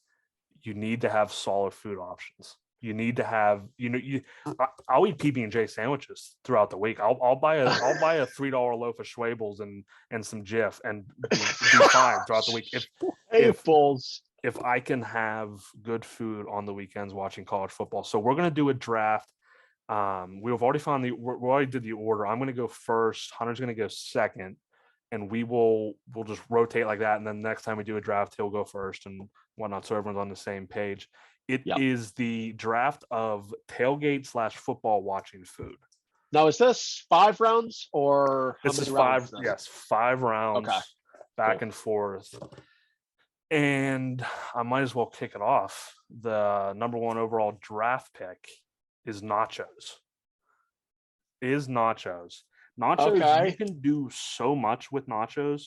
That's where I was getting. What are we? We ain't just Nachos? talking little nacho cheese. I mean, there's got to be this some is beef not in there. Or this something, is right? not this is not chips and cheese whiz. This is Okay. chips on a plate, and you can Yeah. put on chicken, you can put on beef, you can put on pork, you can put on pico What's de your gallo. preferred? What would you week one Okay. in the NFL if This is the ultimate nacho right here. okay. You have chips, good chips. Don't get crap chips. If you really want to do nachos well, you get good restaurant style from a name brand. Chips on a plate, refried beans. Okay. Okay. Beef or chicken. I know some people are different, or maybe just no meat at all. You want to go vegetarian. That's fine by me, weirdo. But weirdo. I go, if you can, pico de gallo. It's better than. Yep. I don't really like canned salsa because I think it's all crap. Really, I like canned salsa, but pico's better. Okay. Pico, jalapenos. You need like fresh cut jalapenos. Don't buy them from a can, whatever. Cut your own jalapenos fresh, and then I would say just on top. I mean, for me, I don't like guacamole, but you can have it. Dollop of sour cream. You know, I don't even need cheese. I would a plate of that with the fresh ingredients. I mean, that's football on a Saturday. That's my number 1 pick. I will say nachos are number 1 for me as well. Okay. I would do mine a little different. I'm going nice chips, like you said. Mm-hmm. Chicken or beef or pork. If you're feeling pork, I'm in there with some pulled pork or something. Nachos. I'm good with any type of meat on there. Nachos is one of those meals that's great because, like, if you had chicken the night before, just go get a piece of chicken and shred it up and bingo, you're killing 2 birds with a stone. So, I do need cheese. It could be shredded. It could be runny. I do not care. I like cheese. Okay. Lettuce, pico, some little diced onions. Real tiny green onions. There you go. Put some green onions in there and sour cream on top. Okay. So we're close. I mean, we're pretty much the same. With the second pick in this, I'm going to select buffalo chicken dip. Okay. It's just, if you're not looking to eat a lot or even get a plate. I mean, I've done this at Travis's house before. Shout out Travis. And I got dirty looks for it from people there. I walked up. I said, I don't feel like getting a plate. I don't want to eat a whole thing. I took a chip, stuck it right in there, scooped out, and boom, ate a chip and walked away. Yeah. It's not like I put my fingers in there and I'm swirling it around. I just dip a chip, scoop, go. See ya. Yeah.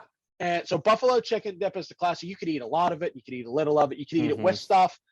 It's not too filling. It could be filling enough. However you want it, it can be good. But it has to be hotter than not. Okay. Gotta have spice. That was my question. I said, how do you like it hot, not hot? And what's your ratio of chicken versus cream cheese and ranch? Do you like it more? Do you like it more chicken? Do you like it a nice balance? Do you like it more saucy? I like it 1-to-1 probably. Okay. As close to as even as possible.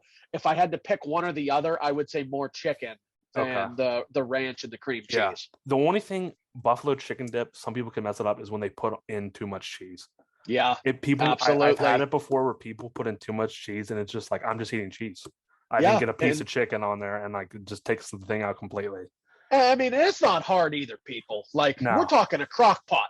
Yeah. Put it in a crock pot. Absolutely. Let it do itself. You start every hour for 2 hours. It's ready to roll. What are we doing? This ain't rocket science.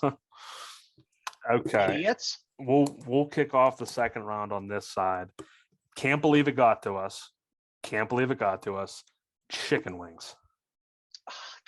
Chicken wings and nachos. I mean, we got a 1-2 combo that. Yeah, absolutely. I mean, that's just classic right there. Super Bowl Sunday, nachos, wings. Everyone's in for that. Everyone's happy. Everybody's happy. What? Give me 3 types in order. Three sauces. Sauces in order. Well, you got to have a hot, and you got to have Yep. a light one for the kids. So To hell with them kids. you got to go original buffalo with blue cheese.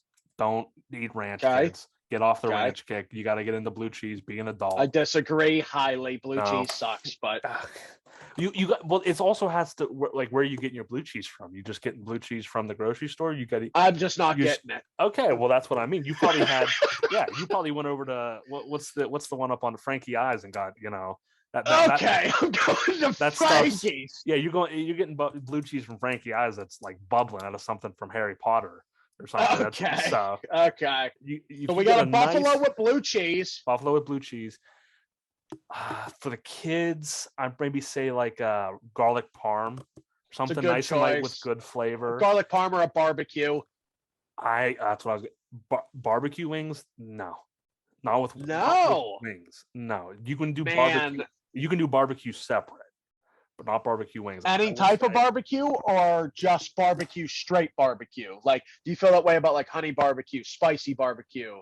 No, barbecue because what happened? Barbecue is great with ribs and stuff because those meats hold thick sauce better.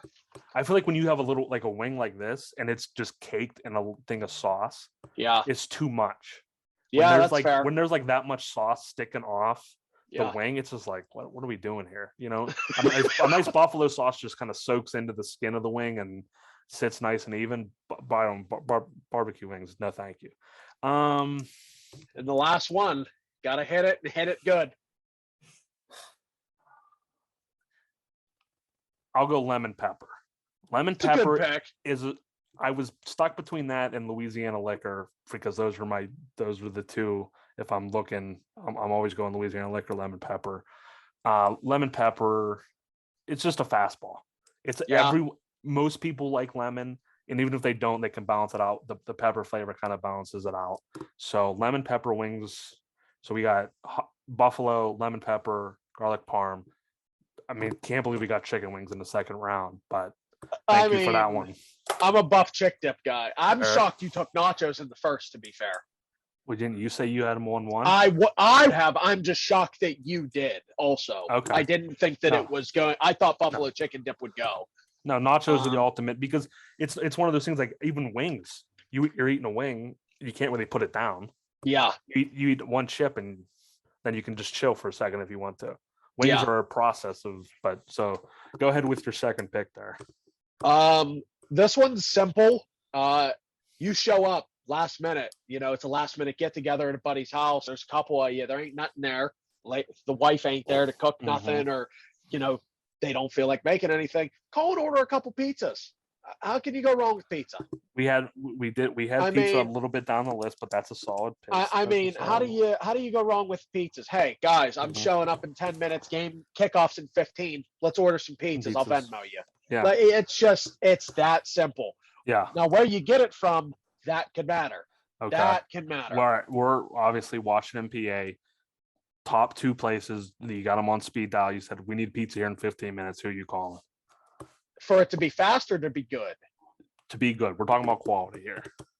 My favorite pizza personally is 4-star by a lot, not close. So 4-star is 1.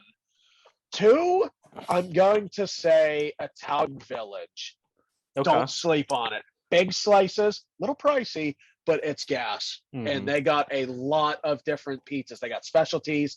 They got also strombolis there. They have garlic knots. They have wings. They have salads. They have Greek salads. They got everything at that place. So you can kind of kill a lot if you go there. But strictly for the pizza, I go 4-star first. Yeah. You can get a general for $20. There's 25 slices in that thing. While we're on the topic of pizza in Washington County, RIP, Hill House. I mean, that was the best because you could just crush. You could crush 8 slices and look around and be like, "Is anyone else not full at all?" Like, because like, wait, where'd half my pizza go? Oh, it's like Patrick from SpongeBob. Oh, you already ate your chocolate bar, Patrick? No, you didn't. No, I didn't. Yeah, exactly. So that was one of those things that are just so good and so light. But RIP Hill House. Hope it comes back sometime soon. Could not. I will say, pizza was on my list, but not my top 5. So I had to just because of how the table's falling. I think I'm going to get some Mhm. sleepers down Okay. here. So this one may be a little more biased towards me, but this is just a quintessential football food. My family probably has it 4 times a year. My mom gets up, throws it in the crock pot, and it's just she said, we're not eating lunch, we're not eating dinner. Whenever you want this, you can just come upstairs and throw it on a plate and take it down and watch football. Hot sausage / hot sausage sandwich. oh, that's such a good one. I love some It's hot sausage, man. so it's just one of those things where I think it might even be like a Western PA thing where it's like kind of big here and during Yeah, I football think season. so. And I think it's even a bigger tailgate food because you just throw it in the crock pot in the morning. Dude, it's easy. You get to the stadium, you plug it into your thing, and you just while you're partying, it's cooking, and then boom. So okay, I got the question for you. One, Mhm. cheese or no cheese? Okay. And 2, do you need cheese? Could you eat it without it? Mm-hmm. Cheese, I wouldn't go for the melty shredded. I'd go for like Kraft shakeable Parmesan, the sprinkle on top, Okay. just to give it a little bit of cheese flavor. You don't need the melted cheese on top, but you Okay. have to have onions and peppers. And if you I want agree. mushrooms, you have to have it on the sandwich, or it's just not a hot sausage sandwich. But yeah, I mean, I'm very happy with my first 3. And we're gonna see. You're gonna have to make up some ground here, I think. So my next one is taco dip. I'm a dip guy when it comes to food, man. I'm a big snacking guy. I don't like the throw down type of foods. I'm a wow. Okay. Wow. Yeah, I'm Taco dip going round 3 taco is dip for sure. wow. That's sure. the Oakland Raiders pick of the draft. Yeah, you So just we're took cutting Alex. that, huh? You just took Alex Leatherwood right there. That's nice. Go Yeah, ahead. I'm going taco dip for sure. Give us help your reasoning out here with that one. Dude, I'm a guy, so I can't yet because I'm gonna get to that. Okay. So I can't. I'll elaborate on this when I give my next pick. How's that? I'll give the elaboration for both because if I do it now, I will be giving away my next pick, and I don't want you to possibly take it. Okay. I just think taco dip is just the poor man's nacho. You're Oh, you are so wrong. It's just you are so wrong. It's just throwing all the things you would have put in a nacho dip into a thing and baking it. So wrong, man. So wrong. Wait, you don't even have to bake it. I was gonna say, is it cold? Is it one from the I like a cold taco okay. dip. This isn't like the 7-layer dip. No, You okay? We're not throwing this in an oven on 350 for an hour. You just lost even more points because cold dip is crazy. That's if I see someone saying, "Oh, this cold dip's great," I'm like, "Is that Jeffrey Dahmer in the corner?" I don't like. Okay, you're a weirdo. Okay, alrighty, that's fair. You like hot taco dip and called it nachos. Well, it's 7-layer dip. My dad makes 7-layer. He makes refried beans, beef, and then he under some other things. There's nothing like some taco dip. Wow, let's get to your fourth rough pick. Okay, this is I think if I get this one, I think we'll be safe no matter what comes next. This is I'm going to put people in a mindset right now. Okay, it's late November. It's rivalry college football. It's key games NFL. It's cold. Okay, it's the first time where you go outside and said, "I got to put a coat on." What are you putting on the stove other than chili? A nice bowl of chili. You can do it the first time you make it. Just get a nice bowl of chili. You can do Cincinnati style. You can cook spaghetti, put the chili on top for dinner, or the next day. I am disgusted in you. You could do eggs. In the morning you can do eggs with the chili. It's a perfect. You get the meat, you get the protein. It keeps you warm in the wintertime. It'll keep you warm. And I think we talked about hot sausage being a great tailgating pick. For chili, it's the perfect tailgating pick. As long as you have like disposable bowls that you can just get rid of real easy. If you're tailgating outside Heinz Field, or I guess Acrisure, but we'll call it Heinz for now. If you're tailgating in December, you're going to want a chili. That's to be honest. No. Because if so, as soon as I head into Acrisure, I'm hauling for a toilet. Not if you have good. We're not talking about chili from a restaurant. We're talking about homemade, good ingredients chili. I don't care where the chili's made. No. All That's a right. toilet visit. That's a trip to a toilet. Yeah. I mean, eventually, but not 2 minutes later. This is maybe 4 hours later, but it's going to keep you warm. Maybe It's going for to keep you TJ, nourished. he's got IBS, so Fair, TJ yeah. could be hauling quickly. Okay. I don't know. We'll see. My next one. This is going to tie my picks together. Okay. Yingling beer. I like beer. Oh yeah, I know I shouldn't have put that in there, but I mean, did. it was tailgate football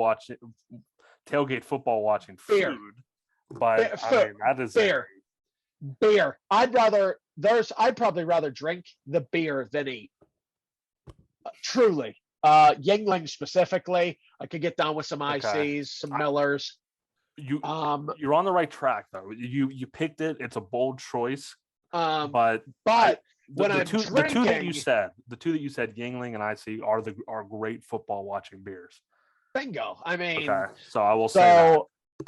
And also when I'm drinking, not everybody's like this. I can't eat a lot of food. I can't just drink and belch down food. I got to snack though. I can only snack because if not, then I get real bloated. Yeah. So that's why I chose how I chose. Mm-hmm. So I could go dip, maybe a slice of pizza, a little bit of buffalo chicken dip, couple beers. I'm feeling good.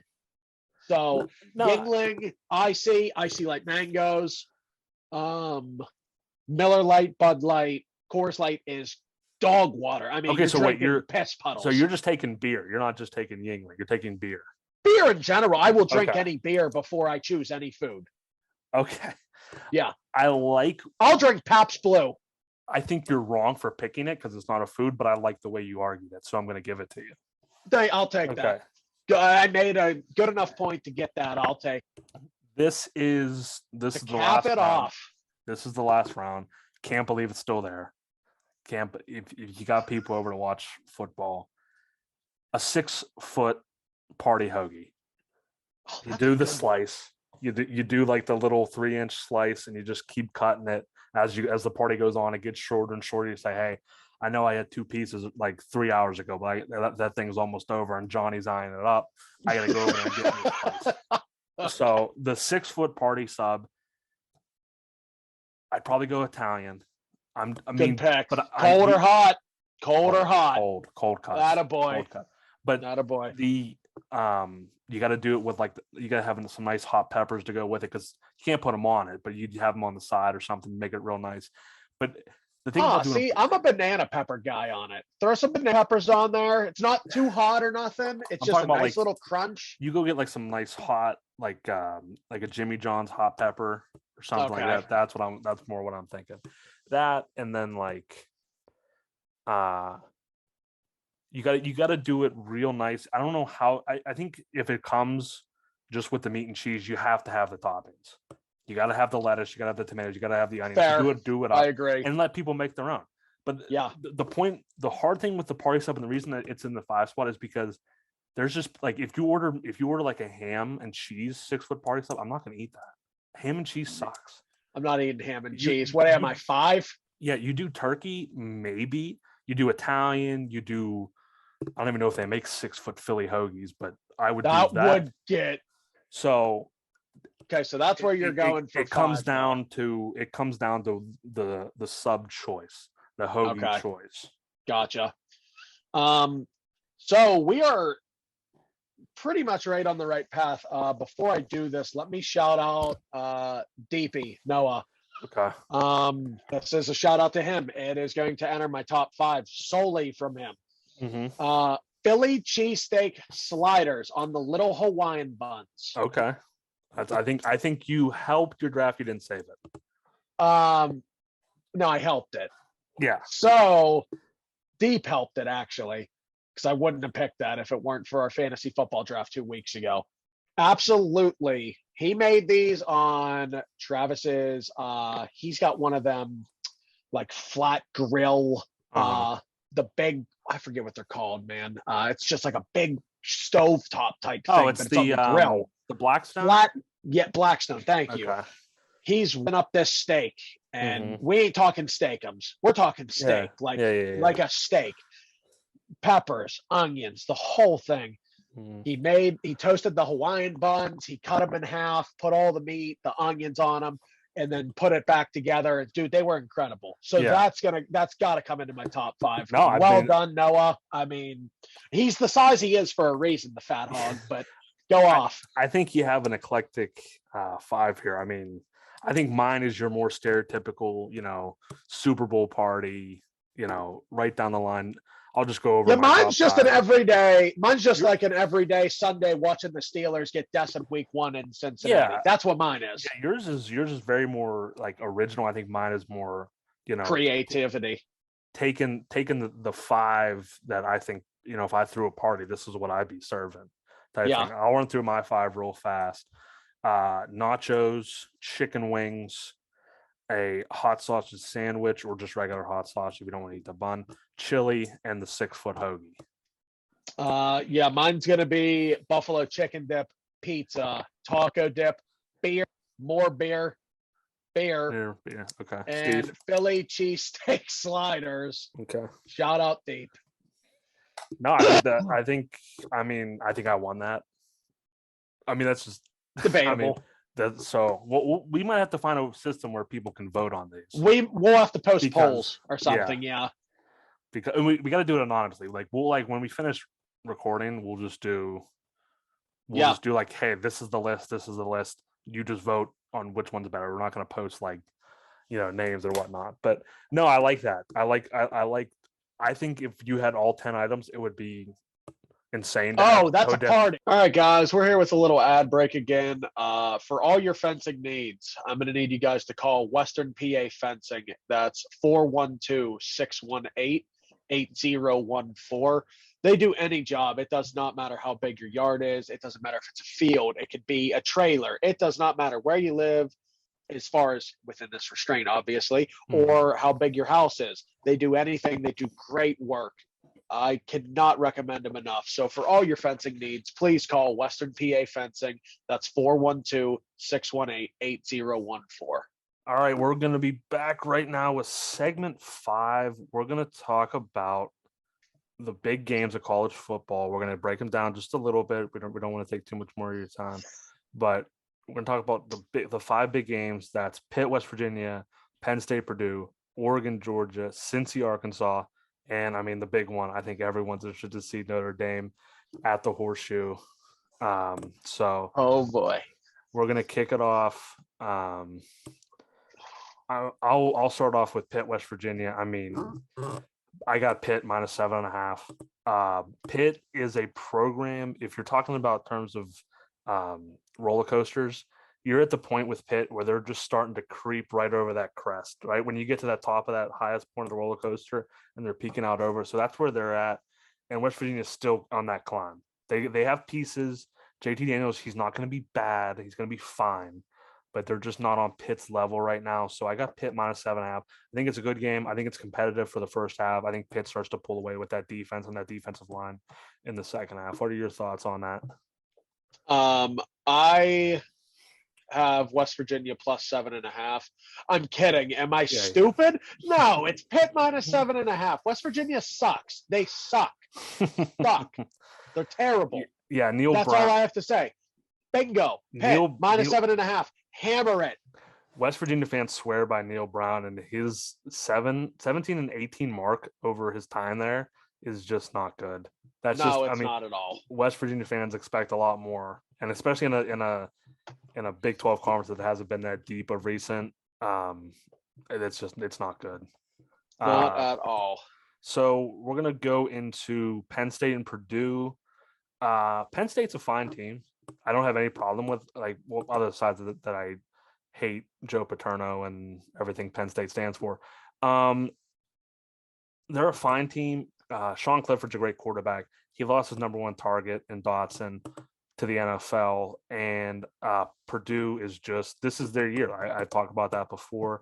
This is their year. I have them making the Big Ten championship. I'm going to take Purdue +3.5. Jeff Brom's going to have them ready. This is a big game. He gets them ready for big games. Purdue +3.5. Sprinkle that money line. Do not be afraid to throw that money line bet down for Purdue. I also have Purdue +3.5. I also took the money line in a parlay that I have out. I think that they're going to outright win the game. If you don't feel as comfortable as I do, take your points. Just it's a field goal game and something happens, an unfortunate turnover or something can always transpire. It's one game, it's football, things happen. I like Purdue. I'm riding with Purdue. I think Clifford is terrible. So Yeah. that's just it. People want him to make the Kenny Pickett type of jump, and he's not going to. So I think that Purdue is the way to roll. I've always been with Clifford is that he's a better athlete than quarterback. Absolutely. He has a great arm. He can run. He can scramble. Can't put it all together. He can't put the pieces together. Nope. Okay, moving on. Oregon, Georgia. This is very interesting. Dan Lanning is the new head coach at Oregon. He was Georgia's defensive coordinator last year when they had that legendary defense. I actually have Oregon plus 17. That's the line I got it at. Oregon plus 17. Oregon plus 17. That's what I got. What do you have? I know you is have. Is that what you're taking, or? That's what I have. I've already bet it, but that's what I'm giving out. I'm fine with. It's 16.5 is what I could get it at right now, and I hammered Georgia on it. Yeah, my thing with I just don't trust. You said it earlier yourself, also. Bo Nix. I mean, yeah, no, Bo Nix. That plays in. I'm going to give that out as a warning. Bo Nix, but Bo Nix has played in games like this. Bo Nix, he has. He has. Bo Nix beat Oregon his true freshman year in Dallas in Jerry World. He's played in these big stages to start the season. He's in a new place. He has a veteran offensive line in front of him. They don't have as much skill as you would want, but Dan Lanning's going to have that defense ready to go. Who knows, by the way, who knows Georgia's defense that still is left over from last year better than Dan Lanning? It's a good point. He'll know how to attack them. It'll be it, or Georgia will win. Georgia will win. It'll be inside the number. For sure. It'll be inside the number. Georgia I'm hoping they cover for the sake of what I have. They lost so much on defense last year. If you, they lost their nose guard. They lost the heart of their defense in the middle linebacker. They lost their best They lost their best linebacker. Yep.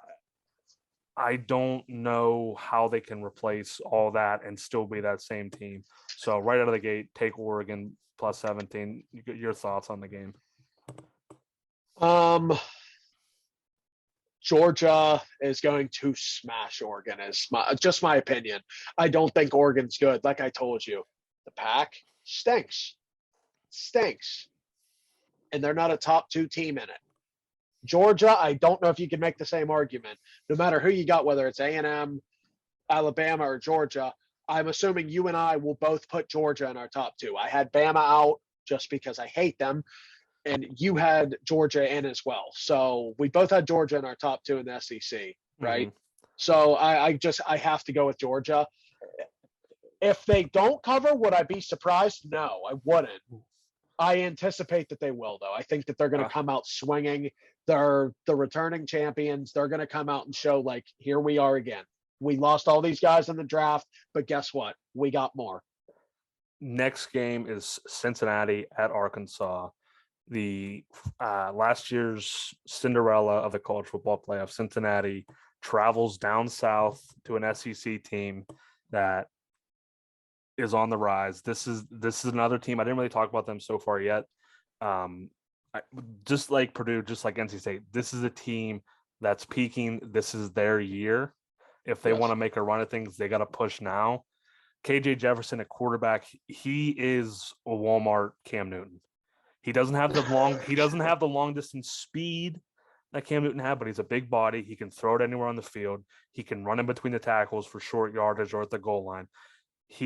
Cincinnati really hasn't played against a guy like that, and if you especially playing in the group of high, they haven't seen an athlete like that. He's going to be too much for them to stop. And Cincinnati just lost too much.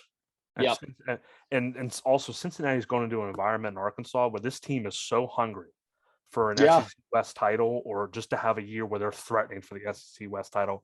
They sense it's now. That's going to be a raucous crowd in Arkansas. And so I have Arkansas minus 6.5 in that one. Anything under a touchdown, I love. You hit it right on the nose. I couldn't agree more. I take Arkansas, except when you say anything under a touchdown you love more, I think that they're maybe going to destroy Cincinnati. I just don't know what to expect. Cincinnati's Yes. now not Cincinnati. Yeah. I don't know what to expect. Maybe Hmm. they got a couple recruits that come in surprise, I but mean, are you doubting I'm taking Arkansas. you're doubting your Ohio State boy Fickle? Um, no, Okay. but I'm just all in on them not being good. So Okay. And well then I'll just turn it over. You can hit this one. Notre Dame, you Ohio already State. know. I'm gonna give I'll let two picks on this. go ahead. I got the over at 58.5. I don't love it at 59.5. I know it's only a point. I just don't love that.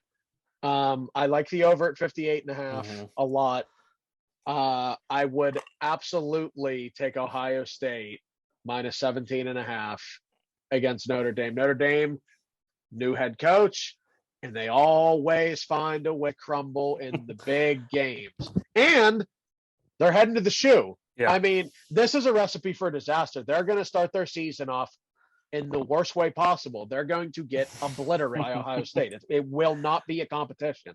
I have Ohio State minus 17.5, but I don't even like the number. This is what I wrote down.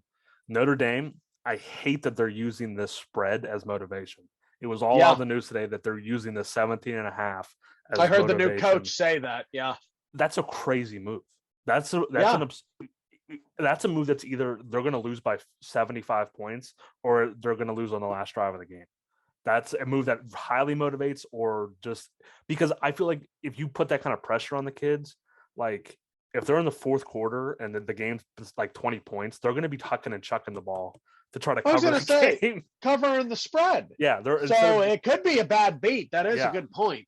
And then also Tyler Buckner, I think that's how you pronounce it, at quarterback, making, I think it's his first ever start in Columbus and on a night game. I mean, with college game day there. I mean, that's just. If that kid comes out, ain't butterflies. Yeah, if that kid comes out and plays, decent, I'd be shocked. So I got Ohio State by a landslide. And then my only note for Ohio State, it goes, Ohio State, period, is a factory. They just produce talent. It's a talent factory. They do. They get the best high school players. They make them into the best college players. They make them into the best NFL players. It's absolutely ridiculous. They're like I said, I don't like the number, but what Notre Dame's doing about the number, and then just Ohio State first game of the year, horseshoe is going to be nuts. Score prediction also 45-21 Ohio State hits the over, covers the spread. Ooh. I don't know. Yeah. I'd say maybe a little tighter. I don't know. I think, dude, I told you, obliteration. I think they're going to get destroyed. Okay. Oh, well. I'm just not buying Notre Dame. I don't know. I never have. They always disappoint. Okay. And now we're gonna. So when we talk to those 5 games, you guys have your picks for the 5 games. Ride with us, Fadas. I'm gonna get into my card. I have 30 plays. This is gonna be a lot. I have 30 freaking bets to get through here. Stay with me. It's gonna be a lot. Okay. All right. So starting off Thursday, Pitt minus 4.5 first half, minus 7.5 for the game. Like I just said, Pitt's peaking. West Virginia still on that climb. Purdue, already talked about it. Louisiana Tech, they have a new coach, Sony, I think it's Crumby, and Matthew Downing at quarterback. That's some points there. That's a team that's gonna score points. 19.5 too big for a team that can score points. They lose, but they cover. Minnesota, first half minus 22, minus 36.5 for the game. That's a big number. New Mexico State lost 23-12 to Nevada, and Nevada was absolutely gutted in the transfer portal. That's not a good team. They lost Carson Strong, their quarterback. They lost Cole Turner, their tight end. They lost Romeo Dubes to the NFL. They lost their 3 biggest players to the NFL, and then they were completely gutted by the transfer portal, and they still went into New Mexico State and dominated. Love Minnesota. They got their offensive coordinator back from 2 years ago when Tanner Morgan was on fire. Minnesota rolls big time. I'm talking 60-3, big time. Let's move on to Friday. Old Dominion. They have 17 starters returning from last year. Very, very, very, very experienced team. Virginia Tech, new head coach, new run game coordinator. They're going to try to flip styles from an air raid to more of a ground game. Don't think it's going to work. ODU was great against the run last year. They returned most of their front seven. Love them to cover that 8.5. They're also at home in that game. Michigan State minus 21.5 against Western Michigan. Western Michigan lost way too much, lost their quarterback, Scott and Sky Moore. Just they're not going to be the same team that beat Pitt last year.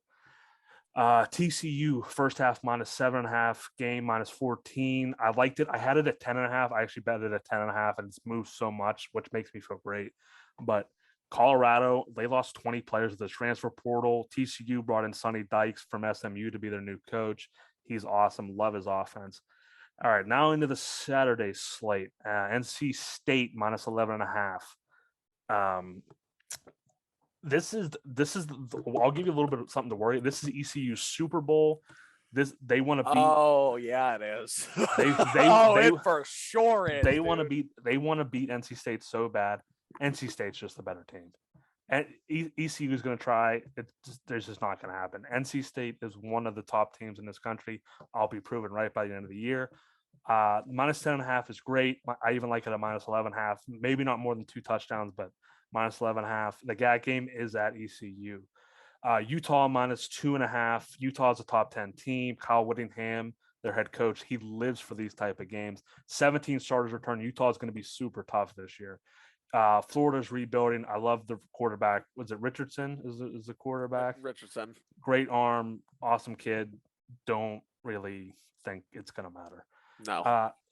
Colorado State plus 35.5, and the game to go over 61.5 against Michigan. Colorado State new coach Jay Norvell got tons of transfers in the transfer portal. Michigan's defense is going to take a little step back, I think, with the loss of Hutchinson and the Jabo and the Dax Hill from the back end. So I think this is a spot where, since Colorado State's it's not going to really ever be close, but Colorado State's going to come into that game and score probably 28 in the big house, which is going to be impressive in and of itself. They'll probably lose by 2 or 3 touchdowns, but they'll cover that 31.5. This is my kind of little bit out there crazy pick. South Dakota State plus 16.5 at Iowa. That number has to stick out to people. An FCS team only 16.5 at Kinnick. Okay, just ride with me here. They're a top FCS team. They live for these games against big time FBS schools. Mark Gronowski is their quarterback. He's a former Missouri Valley Player of the Year. Kid can absolutely sling it. Yeah. And so that's one you look out for. And there's always one of these games where even if the team doesn't win, they always keep it close. An FCS, FBS game week 1. Moving on, UTSA plus 4.5. We already talked about Frank Harris, a quarterback. Defense returns a lot of experience and some offense pieces. FAU minus a half a point first quarter and minus 4 the whole game. Willie Taggart, talked about him already. Awesome coach. Army money line at Coastal Carolina. Coastal lost too much. Coastal lost Isaiah Likely, and they lost a receiver. The name's escaping me right now. Probably should have wrote it down. Who was the leading receiver after Likely. So they have the quarterback in Grayson McCall. I want to see what he can do first before I bet on them. Army returns 5 of their top 6 rushes from a year ago. And that style is just so hard to replicate in practice that even though it's the first game and they've had time to prepare for the triple option, that's so much you're asking the team that runs the spread to practice the triple option and replicate it. Like you're asking your scout team to replicate that. It's just too much. And Army's just going to go down there. They're going to run the ball down Coastal's throat. Coastal's probably going to throw the ball like for a good bit, but Army's just going to be too much, going to turn up too much clock. Alabama minus 10 first quarter. Utah State. What a pathetic performance against UConn. Absolutely atrocious. UConn came down and slapped them right in the face. They came across the country. UConn didn't win the game, of course, because it's UConn, but they came out in the first quarter and slapped them across the face. If they go and they play like they did in the first quarter of that game in Alabama, it's over. That game could get into 35-0 first quarter, no problem. Yeah. Okay. Texas minus 10.5 first quarter at Louisiana. I love the combination of Hewers and Sarkisian. Already talked about Ohio State minus 17.5, and I like the over 38.5 too. Oh no, sorry, team total, Ohio State team total, 38.5. Love that. Western Kentucky and Hawaii over 67.5. Love it. Two offenses that will just throw the ball, run up and down the field, defenses that can't stop anything. Georgia State plus 12.5 at South Carolina. Georgia State is one of the better group of 5 teams. I didn't touch on them, but love them too this year. 15 starters return. Darren Granger's a difference maker at quarterback. And the defensive line, they returned all their defensive linemen and they set a school record for sacks last year. So they're going to be probably even better than that. Love Georgia State. And then also South Carolina, way too much pressure on Rattler for a program that's rebuilding that needs a winner. Rattler it was too much for him in Norman. It's going to be too much for him in Columbia, South Carolina. Mississippi State minus 16.5 versus Memphis. This is going to be actually I'll skip this because we're going to get to it later. Oregon plus 17.5 already hit it. Oh, already bet it. Sorry, we already talked about it. Arkansas minus 6.5 already talked about it. LSU minus 3 against Florida State. In Brian Kelly, we trust. Dude just has a freaking track record. Jaden Daniels at quarterback. I love that transfer for them with the departure of Miles Brennan. And then Vandy minus 20 against Elon. Vandy, if you beat Hawaii by 50 points, please beat Elon by at least 20 at home. So that is the card. We'll have the best bet parlay coming up, but that is the card for right now. And if you want to get to your card. Yeah, so my picks, I don't have quite as many as Trey does. I got about 12 or 13. I can't remember exactly how many. A couple we have touched on already. Some are more simple than others. Pitt minus 7.5 against West Virginia. That is my favorite bet from all of the slates all weekend. That's my favorite bet to take. I think that Pitt will for sure cover 7.5 against West Virginia. I don't think there's any question about it. That's my biggest bet. That's the only straight bet that I took this weekend. It's the one I put the most money on, obviously. I love Pitt minus 7.5. I just don't think West Virginia has it. Daniels is okay. I don't think he's better than Keaton Slovis, and I think that front is going to be too difficult for them to move the football when it matters most. Penn State and Purdue. I love Purdue plus 3.5. Excuse me. But my bet here is actually Purdue money line. I think that Penn State's heading to Purdue. How do you not love the idea of taking them? The line's already that tight. It's already favored. Why not just take the plus money? Just hammer the plus money, ride with Purdue. I think it's an easy bet.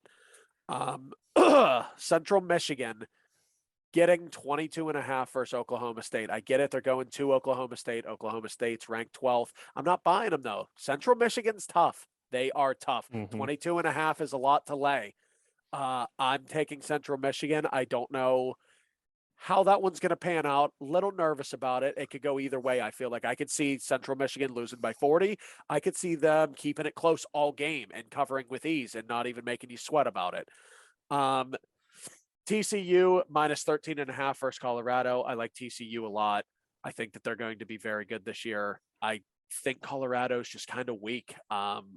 They haven't showed me anything in a very long time. I mean, the only thing Colorado has at all is in a professional aspect, and it's the Avalanche winning a cup. So that's all they have. Their college teams are terrible in every sport they play. My next one is going to negate a lot of what Trey said this episode. I'm taking East Carolina plus 11.5 for the reasons that he elaborated on as well. It is their Super Bowl. Close to home. I think that they're going to fight for everything they got. NC State has higher-ish expectations than usual. I think they could be sleeping. I love East Carolina this year, especially in this game. They're always one of those teams that I've tend to bet against, and they've killed me. So I'm staying away from it. I like East Carolina plus 11.5. Utah minus 2.5 versus Florida. I don't care if it's in Florida. I don't care if they're playing in Antarctica. I don't care if they go to New Zealand. I'm taking Utah minus 2.5. I'll probably alt spread that if I can as well, up to a touchdown. Florida stinks. They stink. Okay. Florida's terrible. Why is this even a close spread? It shouldn't even be close. We should be looking at a touchdown while it's in Florida. It's in Florida. Don't care. That's a long way to go. Don't care. I do not care. Like I told you, they could play that game in the middle of the Pacific Ocean on a boat. I don't care. Utah -2.5, smashing that one. That's one of my favorite plays of the week. My next one is Colorado State against Michigan. Why? Because Michigan sucks. Yeah, they beat Ohio State last year. Am I still bitter? You're freaking right. I don't like them. Harbaugh's a jackass. Colorado State, 30.5. That's a lot of points to lay down in the opening game. I know it's in Michigan. That's the fear factor of it all. But Colorado State's got nothing to lose. They're going in there on house money. They know they have no chance in this game, so why not just go play? Michigan has the expectation, look, we can't lose to this team. It's Colorado State. How's that going to look? It's a lot of pressure at stake. So I'm taking Colorado State plus 30.5. My next one, we've talked about this. I'm just going to hit it quickly. It's Arkansas against Cincinnati. I love Arkansas -6.5. I already said my points prior that I just don't think Cincinnati's going to have it, losing Sauce Gardner and Desmond Ridder, especially the focal point. I like Arkansas to win by probably close to 10. My next one, UTEP and Oklahoma. I'm taking UTEP plus 31.5 against Oklahoma. Oklahoma's ranked 9th. High expectations for a team that just lost the heart and soul of it. Both quarterbacks transferred out. Lincoln Riley's gone. He took a receiver with him. I mean, I don't know what they have. I really don't. So I know it's UTEP, but like 31.5, I'll take the points. I always take the points in aspects like that, especially when there's such a huge transition in the team's core. My next play is going to be South Florida against BYU. BYU's heading to South Florida. We talked about the temperatures earlier. Mm-hmm. I will not recommend sprinkling on a money line. If you want to, you can. I did not. I'm not touching the money line, but I am going to take the 11.5. I think that game's going to be tight, gritty. I think the weather will play into South Florida's favor. I see them covering 11.5. USC against Rice. Oddly enough, I've been kind of blowing USC today. I'm taking Rice. It's their first game. They're all trying to mesh everything together. I know it's in USC, but they're trying to get the groove of things. You know, there's things that they're going to have to figure out. They're going to win the game convincingly still. I just don't think they cover 32.5. So I like Rice to cover 32.5. I think that USC has to figure out some things, fix the nooks and crannies, things of that nature. My next pick is I like Georgia -16.5. I couldn't stress that enough. He went Oregon. I went Georgia. I like Georgia. I don't buy Oregon. They're the third worst team in the pack. The pack is irrelevant besides USC and maybe Utah. Utah's been good, but who knows how good they'll be now. I like Georgia to cover that. Probably win by like 24 or so would be my guess. My next one is alt spread on the Ohio State game. Up to 23.5. I think Ohio State is going to put it on Notre Dame. They got no idea what's coming. They got no idea. They really don't. They are going to get their asses whooped badly. It's not going to be close. Anyone that thinks it is, if I'm wrong, I'm wrong. I mean, I have wrong opinions all the time. Half of what I told you guys very well may be wrong. I love Ohio State to cover the alt spread of 23.5. I think that they're going to blow the doors off Notre Dame. I gave an over earlier. I wouldn't be shocked if it doesn't hit because I don't know if Notre Dame's scoring much. I really don't. I don't know much about this team besides that they got a freshman quarterback and they got this new coach. They can use the spread for motivation all they want. They stink. They're terrible. My next and final play is going to be Miami of Ohio against Kentucky. I love Miami of Ohio. I cannot stress it enough. I love this play. I don't buy Kentucky. They did not beat a ranked opponent last year. Miami of Ohio plus 16.5 at Kentucky. I'm in there. We need a side bet for that game. We need the fantasy football if you come in last type bets. Like you got to go to like a Waffle House for 24 hours. Because I'll ride with Kentucky. Hours. I'll ride with Kentucky on that line any day. We could come up with a small side bet. Maybe we'll talk about it at the beginning of next episode, what it's going to be. Okay. I'm definitely interested in that. But yeah, that is my last bet. I'm a line guy. If you guys couldn't tell, I don't do a lot of alternates. I don't do a lot of halves. I don't do a lot of quarters. I'm just a straight shooter. Love it, hate it. I ride it out. That's how I go. So Miami of Ohio plus 16.5, Saturday at 7 at Kentucky. All right, and that'll bring us to the best bet parlay of the week. I'll start with Hunter, and then I'll wrap it up, and we'll wrap up the episode. Hunter, talk about your best bet, and then I'll tell everybody about the odds. So my best bet, yet again, one that you disagree with, actually, is Georgia minus 16.5 versus Oregon. I would give Pitt, but I'm solely talking for Saturday. What number do you have, by the way? What do you mean? What number do you have for the Georgia? 16.5. Okay. Because see, I bet it at 17. That's why. Yeah, okay. I got It's 16.5. Yeah. It is different. I mean, that's a field goal. That field goal. That's a push. Matter. It's different between a push and a loss there. Absolutely. I like the 16.5. I don't trust Bo Nix. I don't think he was that good. He's been in big moments. I agree. And he knows Georgia. He's played them. I get it. I just don't buy Oregon. They don't really have the skills position players to do anything against that defense. And Georgia's defense is going to be the deciding factor. It's not going to come down to the offense. We know they're going to pound the ball down your throat. They're going to have offensive linemen that are 6'8", 400 pounds. That's just Georgia's nature. But they are going to win this game by 16.5 or more. I don't like it, but that's the best bet parlay. And I will add Mississippi State. It's the one I passed over on my card. Mississippi State minus 16 versus Memphis. Mississippi State returned 17 starters. Will Rogers in his third year in Leach's system. Mike Leach's last three quarterbacks who have played 3 years in the system. Those teams have won 9 games every single time. Plus, this is a revenge game for Mississippi State. They lost to Memphis. SEC schools do not like to lose to a group of 5 teams. So that's a big revenge game. Memphis last year was 103rd versus the pass. Mike Leach's air raid should decimate them. Memphis should have a strong running game, but Mississippi State, the best part of their defense is their run stopping. They have probably the best linebacker core in the country. I would agree. So it just seems like a bad spot for Memphis.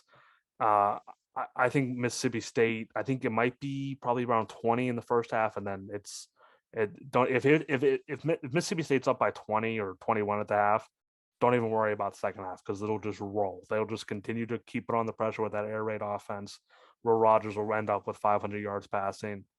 That'll be that. And that 2-bet parlay, Georgia minus 16.5, Mississippi State minus 16, will give you plus 256 odds. Go make it up. 256 plus 256.